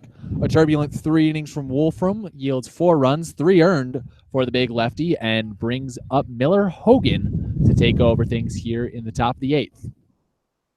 I'll tell you about him after Frank. Well, he stepped out, so I'll tell you about him now. He's from Leawood, Kansas. He goes to St. Louis University. He's a junior, 6'2", 200 pounds, the righty. Born in 1996. One of the closest players born close to our years as we have.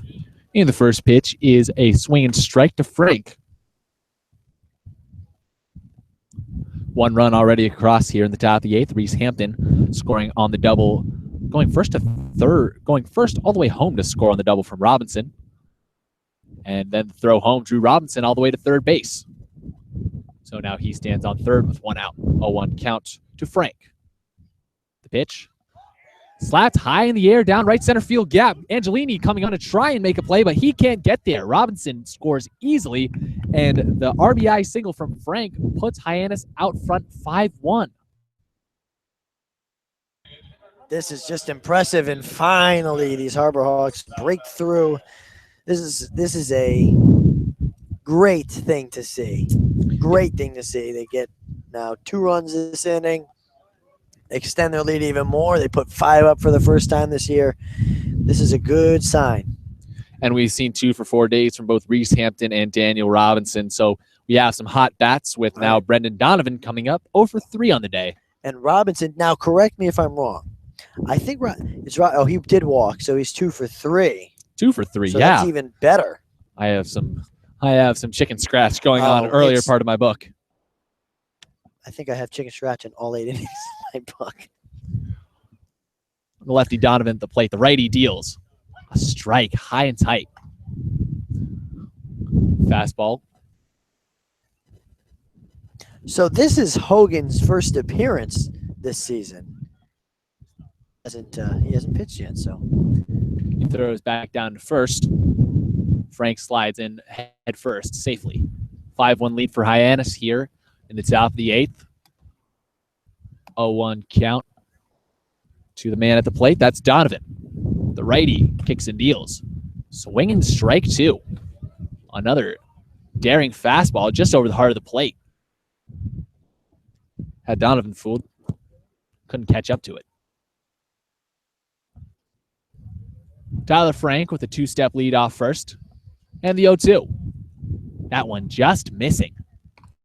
Little bit too outside for the home plate umpire's tastes.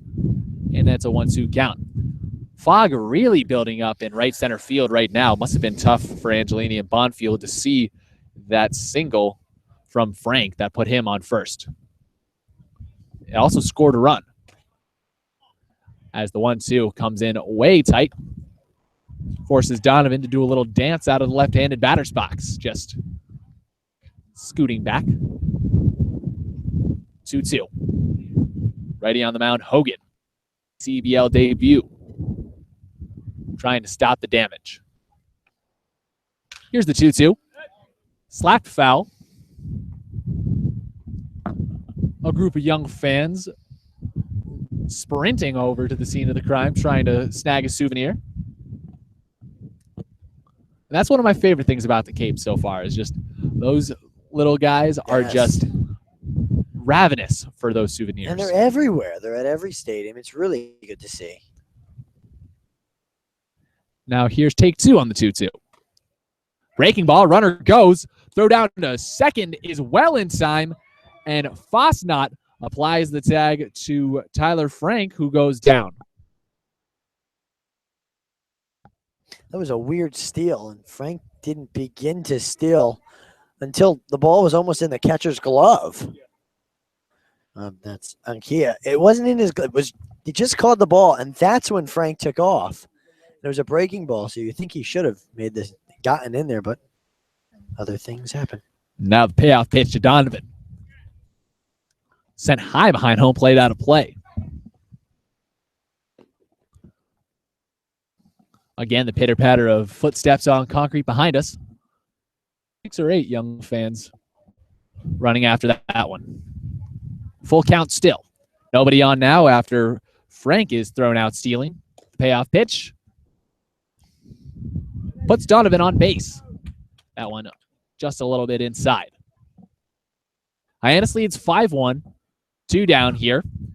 Harbor Hawks got a run across earlier when Robinson hit a double and Reese Hampton sped all the way home from first base. You know what? That was with 1 out. That's certainly good to see, because a lot of times we'd have 2 on, 1 out, and hit into a double play, but not this time. Things are changing. Micah Coffey at the left-hand side swings at strike 1 from the righty. Miller Hogan, the beneficiary of Tyler Frank getting thrown out stealing, route number 2. Just put Donovan on first base. Wind really picking up here at Spillane Field. The 0-1. Cut on and miss, strike 2. You know, it never fails. It always manages to cool off right around the end of the game and give you this chill that brings you home. Oh, yeah.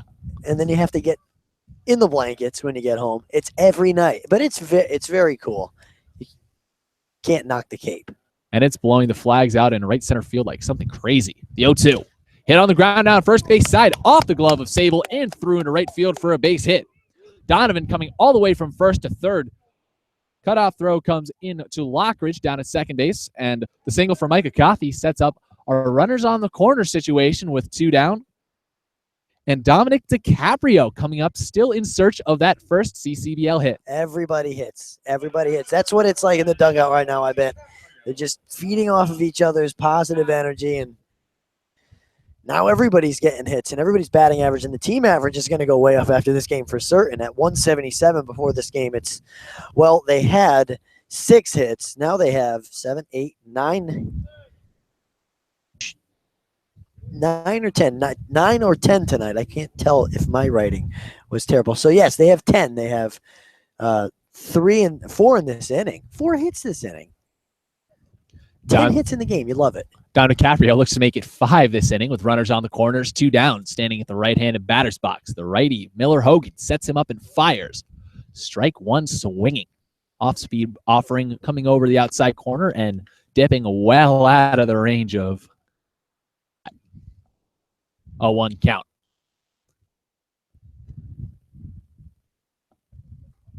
DiCaprio loops the bat through the zone once or twice, sets up. The set-in pitch from Hogan in the dirt, 1-1. It's already with a run across the board in this inning. A trio, a quartet of hits. Base knock, which set up this runners on the corner situation. Here's the 1-1. High fly ball on the swing. That one coming all the way into left field, where John Topa runs on and calls everybody off to make the final out. But not before Hyannis can stake themselves out to a 5-1 lead on 4 hits and a walk. We head into the bottom half of the 8th inning. Wareham will come up when we get back with the top of their order.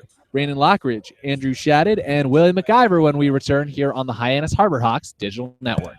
But first, I should say a little word from our friends at Chatham Bars Inn.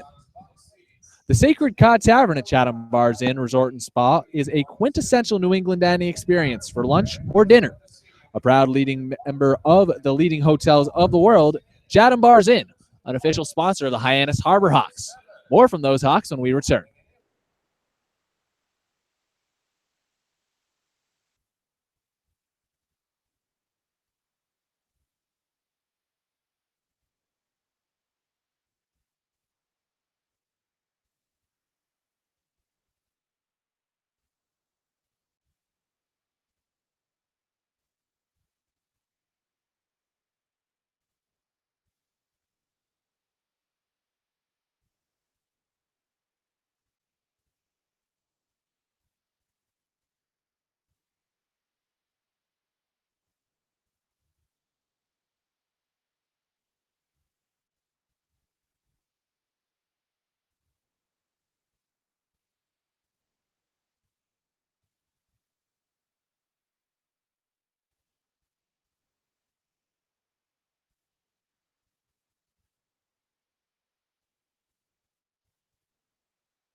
Welcome back here from Wareham. Chris Walker, my broadcast partner. I'm Chris Lucy, joining you from Spillane Field, where the Hyannis Harbor Hawks lead a foggy one, 5-1 over the Wareham Gatemen. It is wet, foggy, and starting to get into around the mid-60s. 8:30 p.m. here in Hyannis. And Brandon Lockridge stands at the right-hand side against Ethan Larison. The righty deals a first pitch, which is a strike after Lockridge squares around and misses. 0-1 count. Larison back out for his 3rd inning of work. He has surrendered only 1 run.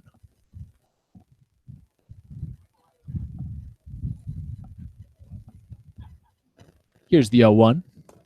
Cut on and missed. Strike 2. Lockridge throwing caution to the wind, forgetting all about bunting. This is another one of those big innings where you want to have no runs allowed because you scored 2. You want to keep this lead. Four runs is a good lead to have at any time in the game. That's a comfortable lead. The 0-2. Clapped high in the air down right center field. Reese Hampton ranging over into right field. Calls off his teammate Newstrom and makes the play. 1 down. I'll tell you what, the fog is getting heavier. You nearly lost the ball in the fog. And if you're one of the outfielders, I don't know how you can see a white baseball in the white fog. Makes perfect, my old friend. These guys had no shortage for practice, each of them playing in around 50 games in their collegiate seasons. And, after a while, repetition just gets it right down for you. As Andrew Shadid stands at the right-hand batter's box. Righty on the mound in Larison with 1 out. Hyannis on top, 5-1. The pitch. A strike over the inside corner. Straight ball from the righty. Standing on the mound in his blue and white stirrups. 3 white stripes on those stirrups, just around calf level. He comes to the set. Larison deals the 0-1. High and tight. 1-1 count. Fog starting to blow in, coming from right field all the way to left. Oh, my God. Creating a swirl. Absolutely. It's been doing that all game. It's just been moving right to left. Right field's getting it the worst. Cascading down on Robert Newstrom, and the next pitch is clapped down to third base. Micah Coffey fields on a hop and throws down to Stallings at first for the 2nd out of the inning. Good, quick 2 outs for Larison. I've been impressed. He did allow the run. He gave up a couple hits last inning, but I've been impressed with the body of work for Larison so far. Not just today, but the 1 inning he pitched in 3 games ago, on Thursday. He's looked really good. These Wareham Gatemen absolutely stumped by the righty out of Indiana State. 2 down, and now Willie McIver steps into the right-handed batter's box. McIver on the day. Takes the first pitch ball. Had a sac fly in the 4th and walked in the 6th. Some days you'll have an 0-1 day and have 4 at-bats or 3 at-bats. Today's one of them. Harbor Hawks still trying to keep him off the base paths. The 1-0. High and tight again. 2-0. Wind is picking up. You could probably hear it at home through our microphones. It's getting real foggy real fast now. A new microphone. Gauging the crowd noise. Not much of it here tonight. Very modest crowd. Probably under 100 people. The 2-0. Blown away. Count 3-0. Larison maybe starting to lose command with that fog and that moisture just cascading down from right field. Creating visibility problems and probably soaking the Harbor Hawks out in the field right now. Everyone just about shaded back on the outfield grass down in the infield. The 3-0 is ball 4. Good eye for McIver. He has 2 walks on the day. He moseys his way on down to third base, and up comes Jake Anchia. Coach Gassman wants the walkie-talkies to start going for the bullpen. He wants to know if people are ready.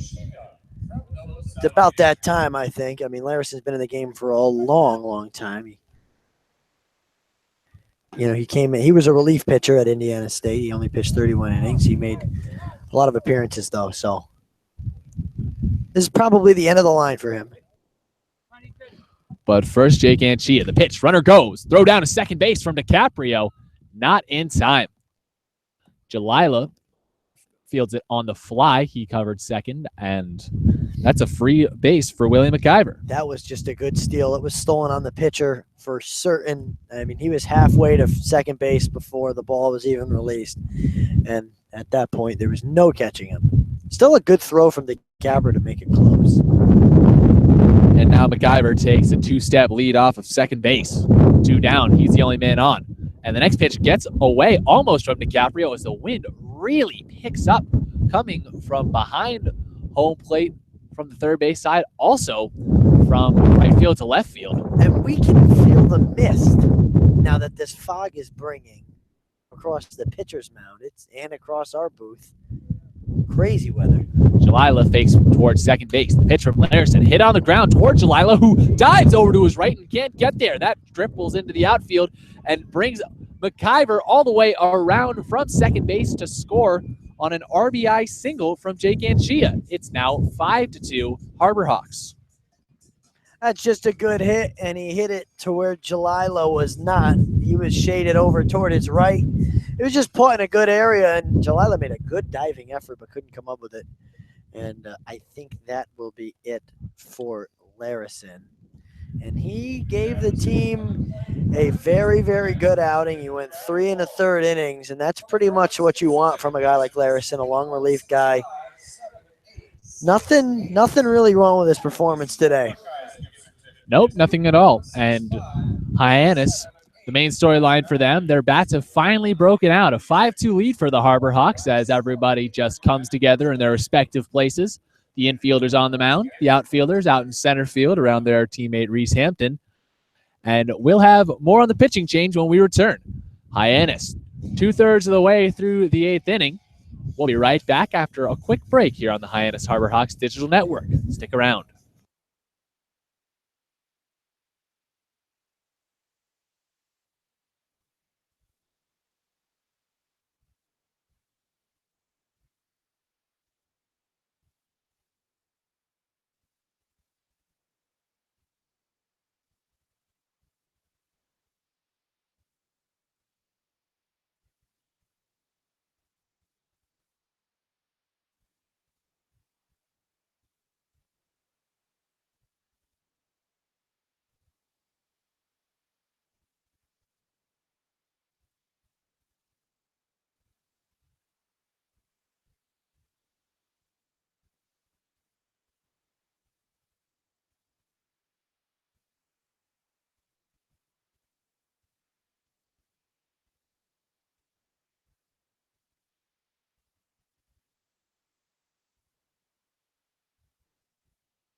We're back here in the Hyannis Harbor Hawks Digital Network.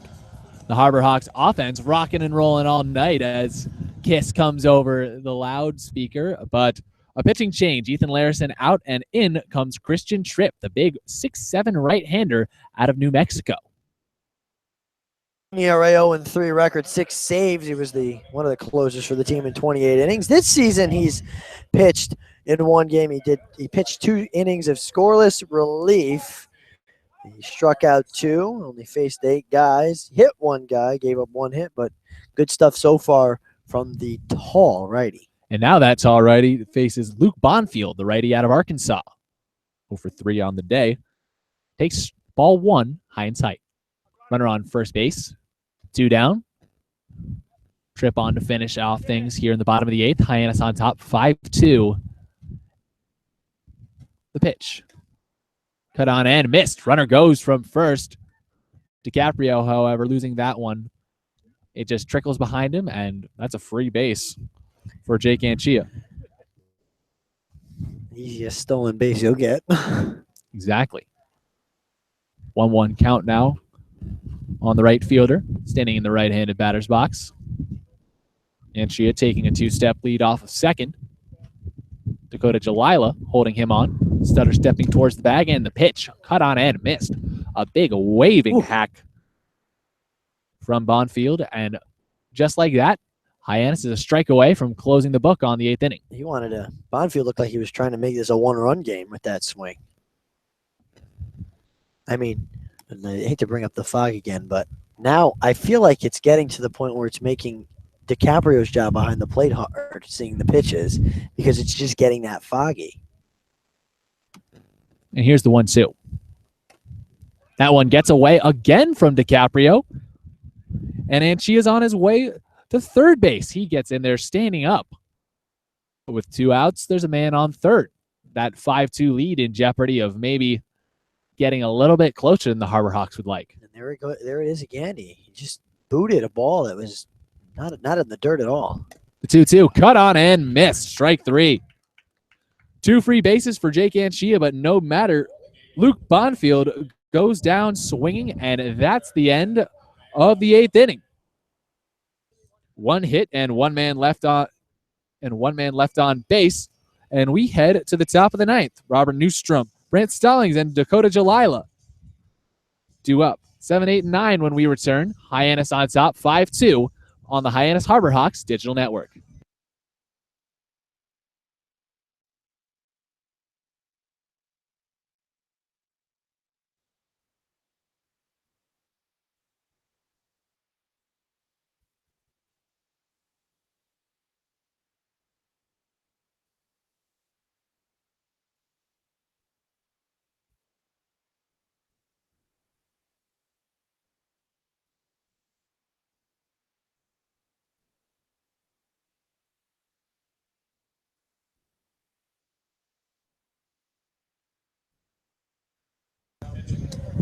So I got to tell you, Chris, I got to tell you about Curry College again.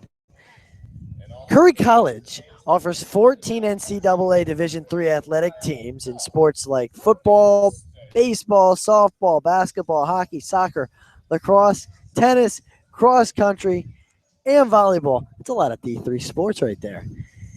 You can read more about Colonels and their championship teams. It's all online at www.curry.edu, Chris. Well, thank you so much, Chris. We're back here from Wareham. Harbor Hawks on top, 5-2. Top of the 9th, coming right at you. And honestly, Chris, I just can't get over the fact Hyannis finally breaking that disastrous offensive stretch they were in, where they scored in only 2 of 30 innings played coming into this game. Right, and then with yesterday afternoon and today, they were scoreless until the 6th, so it pushed it to 38 innings, and they score 5. It's only a 3-run lead. It's a safe situation unless they score a run on the top of the 9th, but win or lose, this is a good sign from this team, putting up 5 runs in a game where they've only put up 4. They've more than doubled their run total in this one game all season. Robert Newstrom, the batter, he stands in the left-handed batter's box against a new pitcher. That would be the right-hander out of UConn, Samuel Nepiarski. He comes to the set and delivers. Check swing from Newstrom. That's a strike. Now, Nepiarski was the center of some controversy between these two teams early on in the season.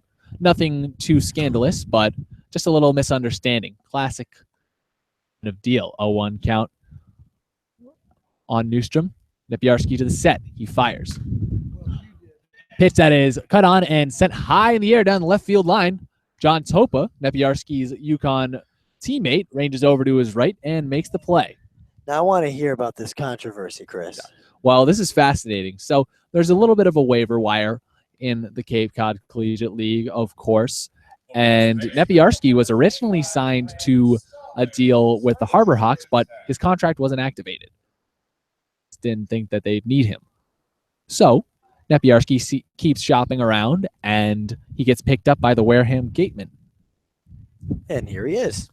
And Brant Stallings, standing in the right-handed batter's box, takes ball 1 high and tight.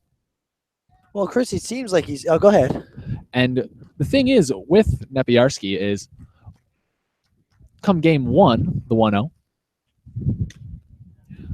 that one a strike over the outside corner, belt level on Stallings, 1-1. Come game 1, Nepiarski shows up on the lineup card for Wareham, and Hyannis hadn't released him yet.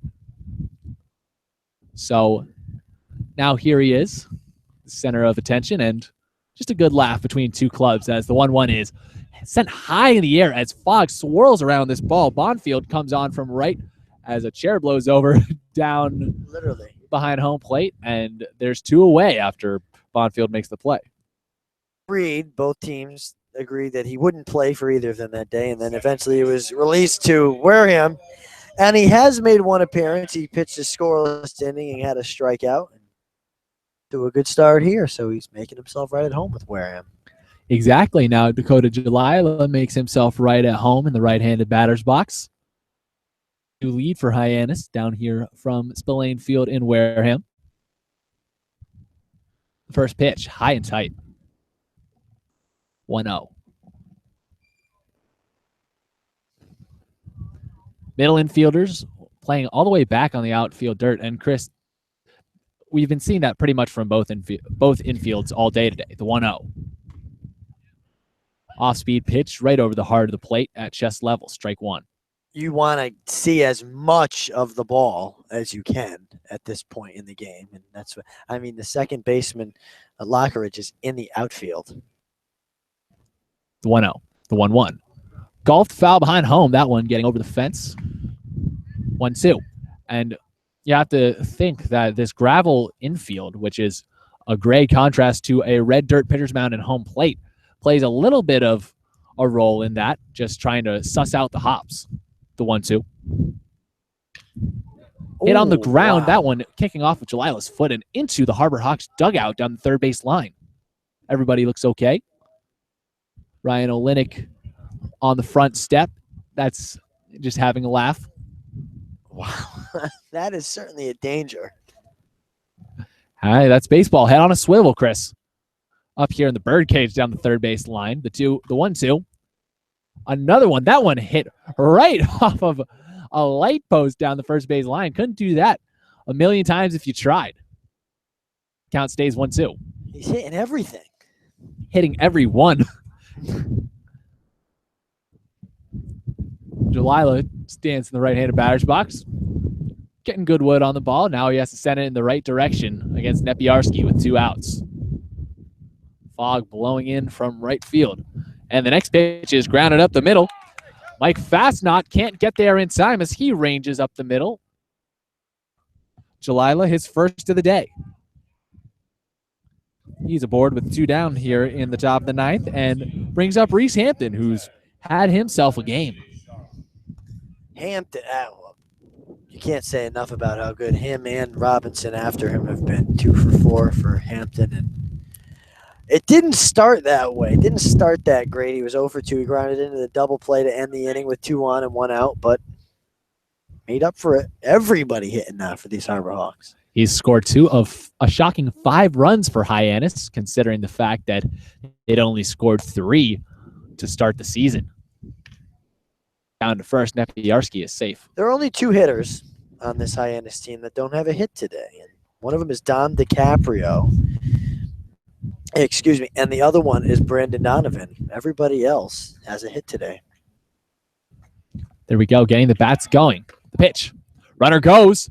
Throw is high and draws Fastnot off the bag. He has to keep his stride as he goes to cover second base and gloves that almost before it goes into the outfield. Smart base running play from Jalila. Himself in the scoring position and the way the Harbor Hawks have been hitting. Now you start to believe, a base hit's going to score a run, and you can believe that you can get that hit. Reese Hampton, just about as likely to get that hit as anybody. Stands at the left side against the righty Nepiarski. Comes to the set in, fires. Pitch that is cut on and foul tipped behind home plate. And Shia just lets it dribble away. I'll tell you what the humidity has done. You can see my scorecard here. It ripped. It's so fragile right now that it ripped. Both my computer screen and that of our broadcast hub. It's just blue and multicolored water. The 1-1. It's that mist. Foul tipped. It's crazy. 1-2 count. The mist, yeah. Creating an interesting mosaic on my computer screen here. Hopefully it doesn't shut the thing down. Oh wow. It is crazy. Look at the colors on that thing. A piece of modern art. Jeez. Why not hang it up? We'll start the bidding at $900. There you go.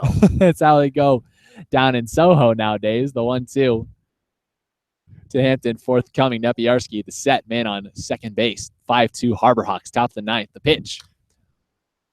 In on the hands, and that one gets off of Nepiarski as it's grounded up the middle. And Nepiarski tries to field it and throws it away.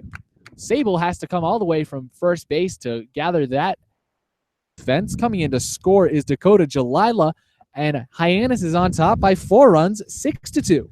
That's the third hit of the day for Hampton. That's got to be a base hit. And then the score was on an error by Nepiarski. He shouldn't have thrown that ball. There's no need. Hampton was already at first base. No need whatsoever, especially on just a wet, brutal day like today. The ball rolling around in the grass there.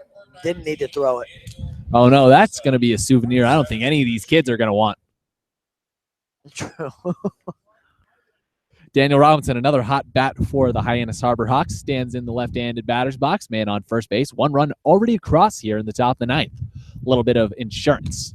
High in sight, pitch 1. That's ball 1.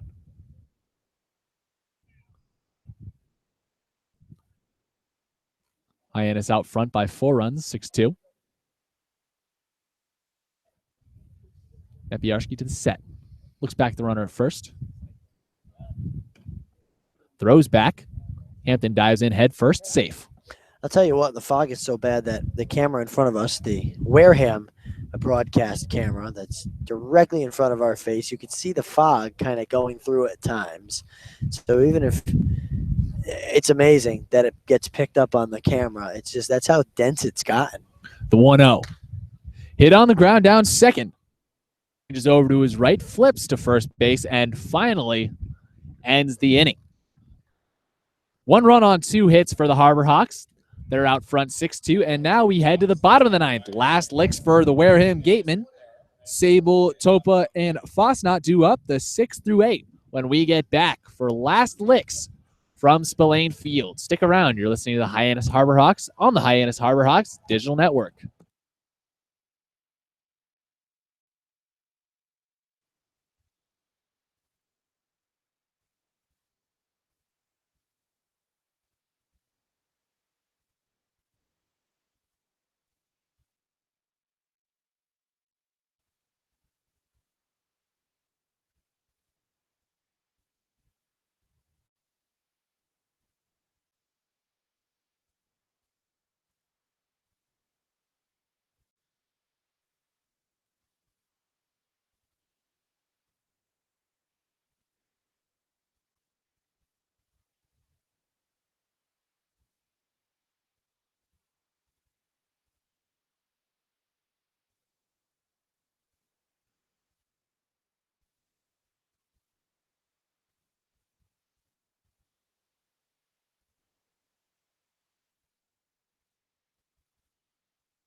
Welcome back here on the Hyannis Harbor Hawks Digital Network.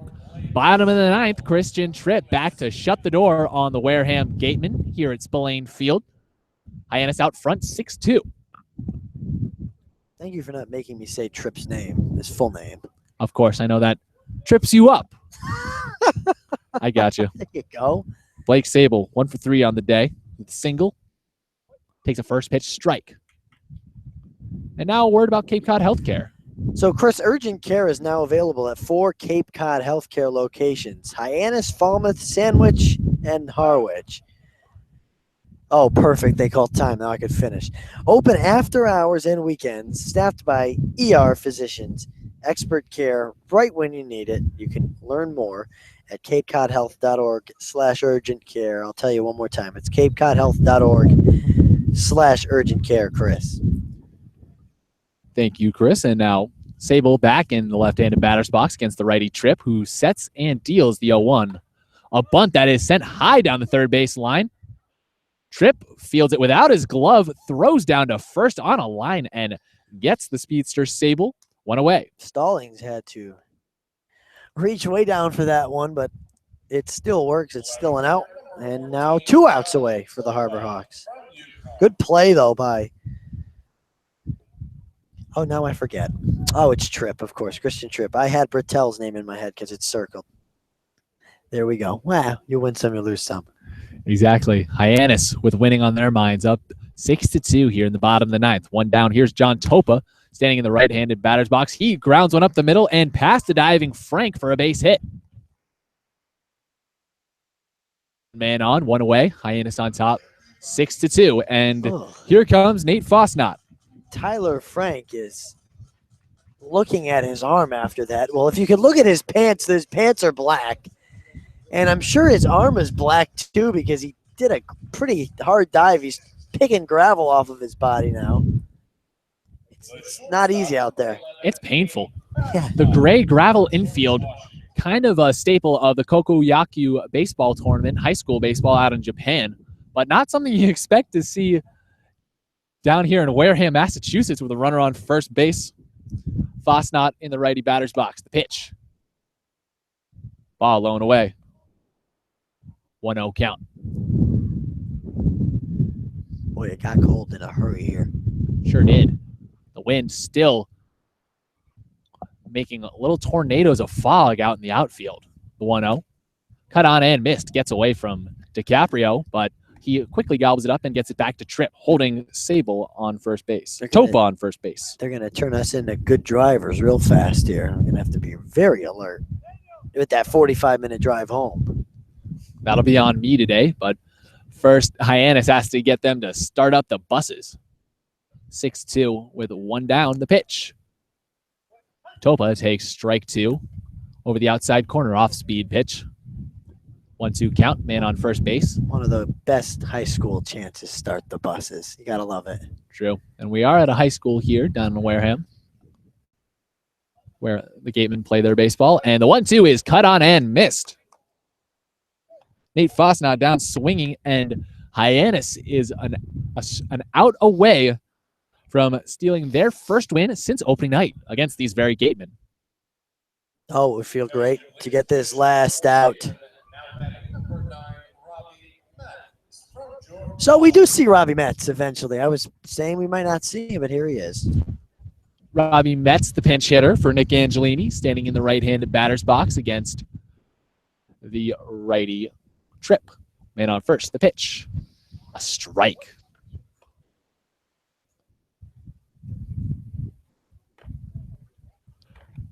Metz, a senior at George Washington University.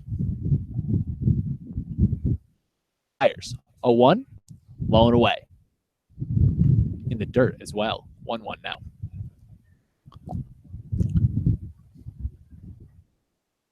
Metz teaming up with his battery mate down at GW, the two middle infielders.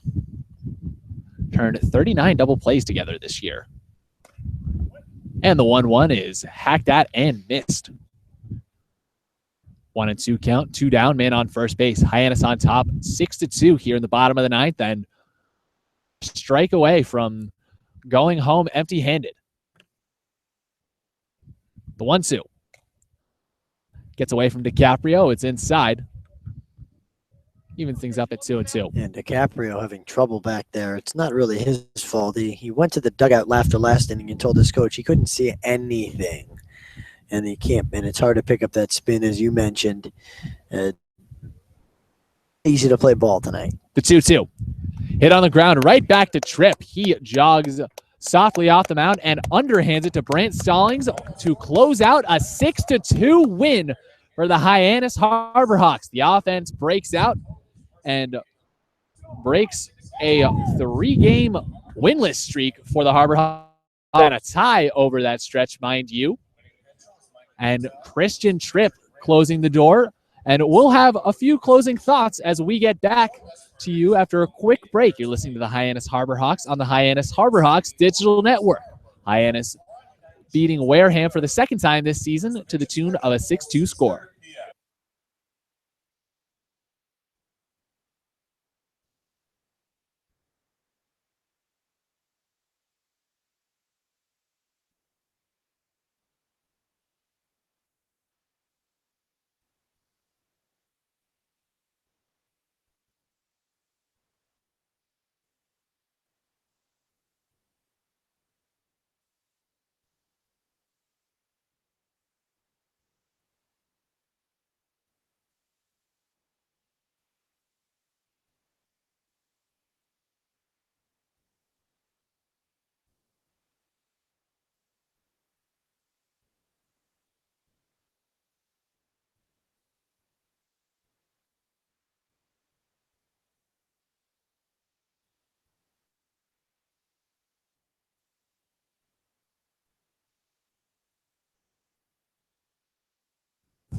Welcome back down here to Spillane Field in Wareham, Massachusetts, where the Hyannis Harbor Hawks just wrapped up a 6-2 win against the Wareham Gatemen.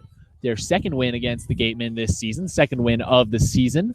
And Chris, main headline from this has to be the offense finally breaking out and putting some runs on the board. I know it. It was really great to see the offense finally get going. I mean, the first 5 innings, nothing was going on. There was one hit, and that belonged to Brant Stallings, and it turned into a double play to end the inning with 1 out and 2 on. 5th inning, nothing, and then finally the big inning was the 6th inning where Stallings, Hampton, and Robinson scored. And then I think even more importantly than getting the 3 runs in the 6th was the fact that they added 2 more in the 8th, and then they added another one in the 9th. That showed that this team was finally out of their slump, because it's one thing to do it 1 inning, but when you score in 3 innings and you put up 6 runs doing it, that's just a big team win right there. Big team win and big games from Reese Hampton and Daniel Robinson. Hampton gathering 3 hits, scoring 2 runs as well, and Daniel Robinson with a pair of hits and a walk, going 2 for 3 on the day and scoring 2 runs himself. I mean, again, when the top of your order, that's what it's supposed to do. The top of your order is supposed to get a lot of hits. You mentioned the 3 for Hampton and the 2 for Robinson and all the RBIs, and everybody was hitting today. Only 2 guys, as we mentioned, didn't have a hit, and that was Donovan and DiCaprio. They'll get their hits. DiCaprio is still looking for his first. He's too good to be in a slump for that long. So the offense is starting to break out. That average of 177 as a team is going way up after tonight. Of course, and meanwhile, the pitching front is still lights out for the Harbor Hawks. Michael Bertel started things off, and only 3 strikeouts through 5 1/3 innings pitched. But, man, that sinker was putting balls in play right where the Harbor Hawks could make outs. A lot of ground balls by Bertel, and then Chris Larison came in, pitched 3 1/3 solid relief. And then Tripp finished it off. It was just really, really solid. They only allowed 2 runs. They allowed 1 in the 7th and 1 in the 8th. And this is the kind of game that gives you a lot of confidence if you're the Harbor Hawks going forward, because now you're like, all right, we know we can score runs. We know we can win games. Now let's bring it into tomorrow. Let's bring it into Wednesday. Bring it into Thursday. Just carry this momentum. Tomorrow set to be a big one for the Harbor Hawks, as our manager John Cabral just gave us the okay to say. 2 big arrivals for the Harbor Hawks today. 2 Mississippi State guys in Yankees draft pick Jake Mangum, who spurned the Yankees to take his senior season at Mississippi State after this summer campaign with the Harbor Hawks, and also middle infielder for Mississippi State, Hunter Stovall, joining the team. I'm really excited to see what he brings to it, and he's going to be one of our big infielders. I'm just really excited to get these guys on our team. We've got a really, really solid team now in Hyannis, Chris. I mean, a really solid group. Indeed, and that will come in handy when tomorrow the Harbor Hawks head out to Veterans Field in Chatham to take on the A's, who have been one of the more solid teams in the Cape over the last few years. Chris, I'm really excited to go out to Chatham. I actually was over at the beach today, and the man that was at the beach, who I ended up talking to for about 20 minutes, he was telling me that Chatham is one of the coolest places that we'll go to. It's just really different. He said it's a really, really nice area. They got a lot of good restaurants, so I'm excited to go out there tomorrow. One face that the Harbor Hawks are not excited to see out in Chatham, however, is Nick Patton. He has been dominating on the offensive side for the A's, batting a league-leading .556, and he showed the Gateman, who was boss yesterday, knocking in 2 two-run home runs to start off both legs of their doubleheader. I wish we could just play the Gateman every game. Then we could win every game. But you know what? Chatham's going to be fun tomorrow. I'm excited to see everybody play. I'm excited to see hopefully another effort like this. Again, the pitching's been there. Their average before the ERA before this game was in the 2.7s. And it just got even better with this game. So more of the same tomorrow, please. That's what I'd like to order. Well, we'll see if the Harbor Hawks can deliver. They take this one down here against the Wareham Gatemen. And that's all we have for you from Spillane Field. It's getting cold. I'm starting to just chatter my teeth as I close out this broadcast. So we'll bid you a fond farewell. Thank you for joining us, and have a great night.